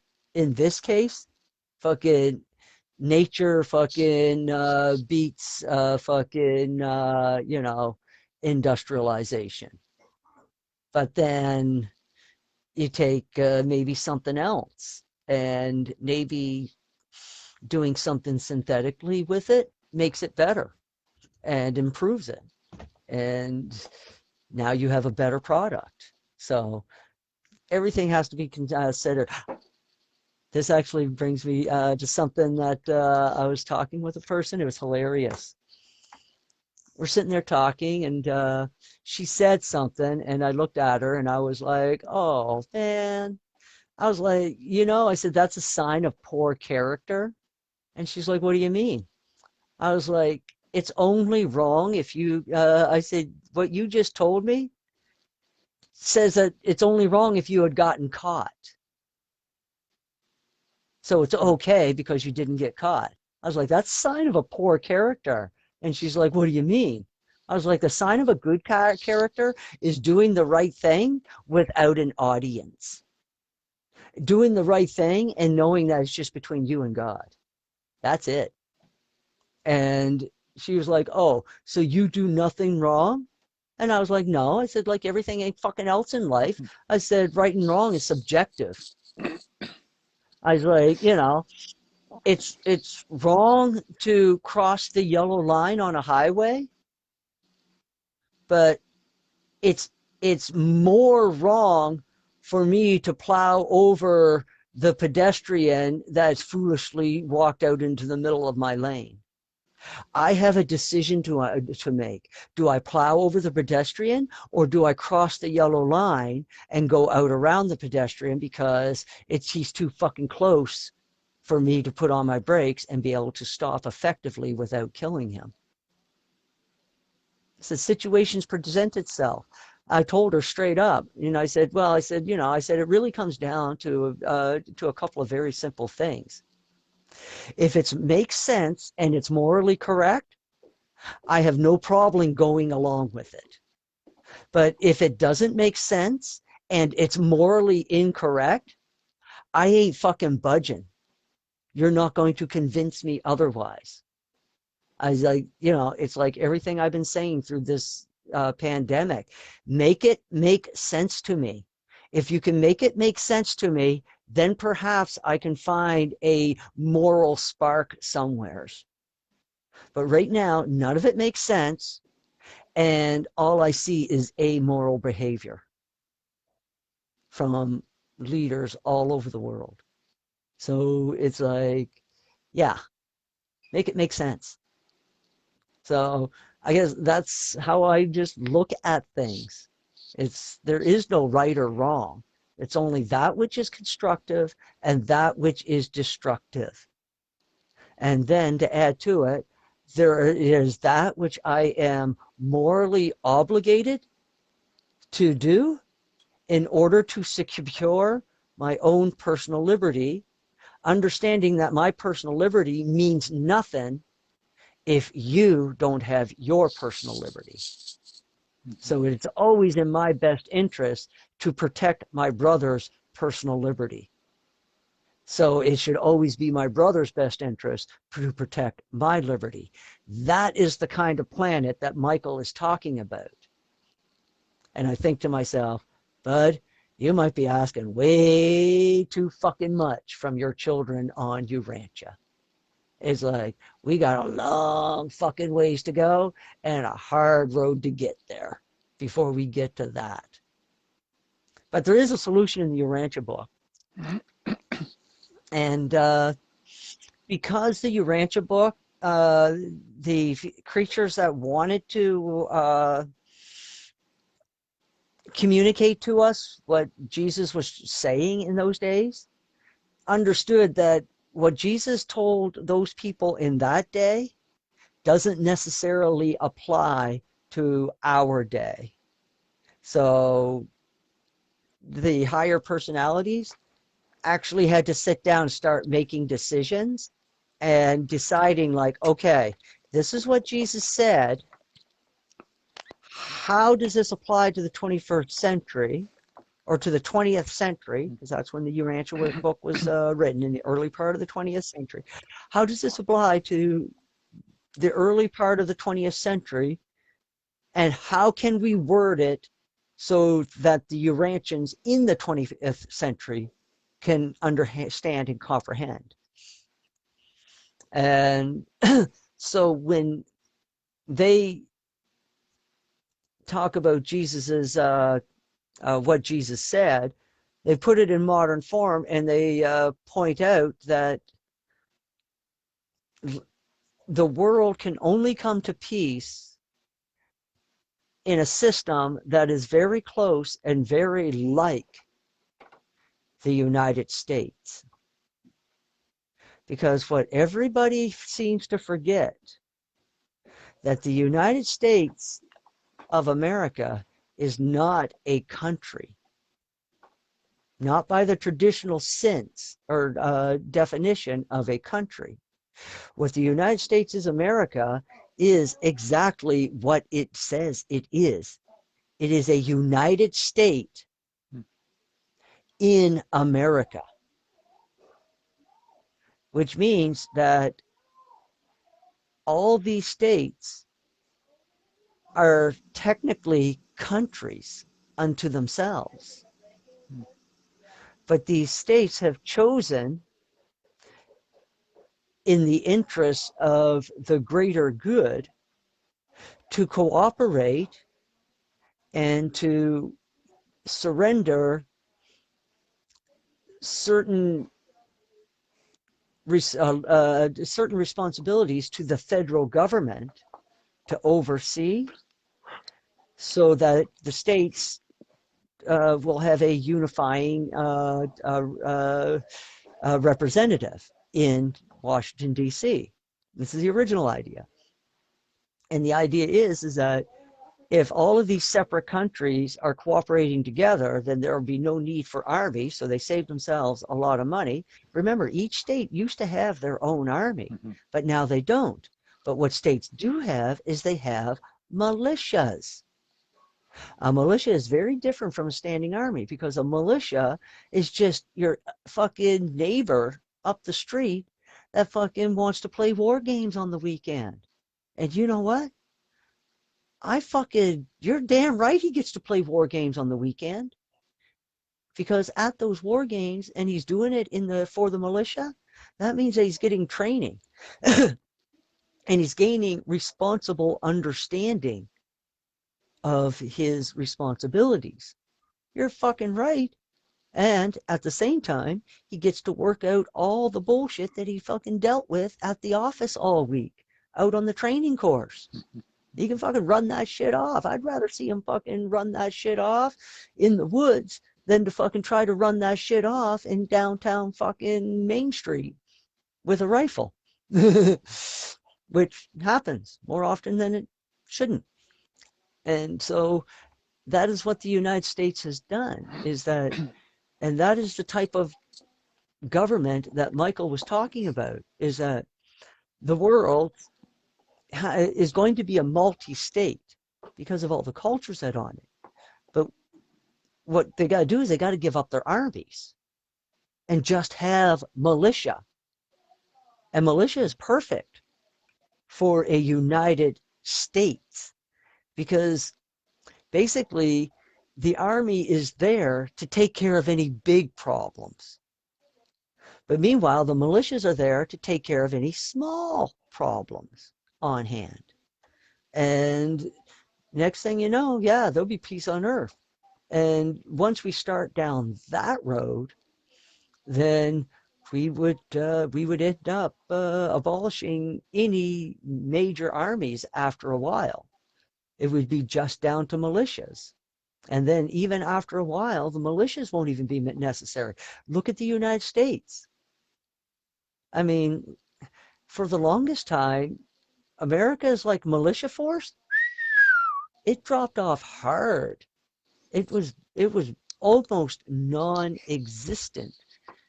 It's been revived in the last kind of a couple of years. During the Trump era, militias have revived. They've sprung up all over America. But that's only because they're needed.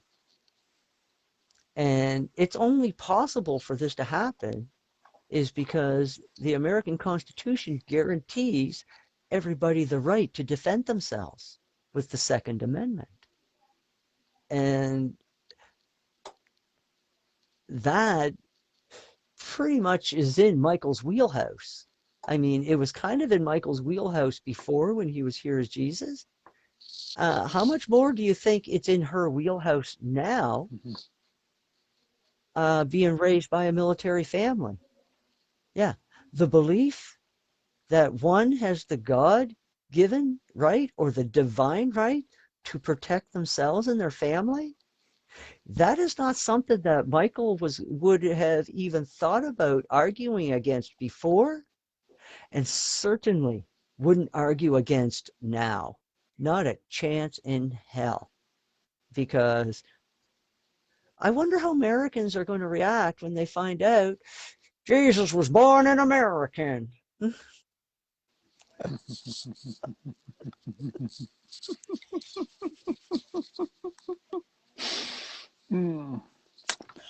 Maybe we should end it right there.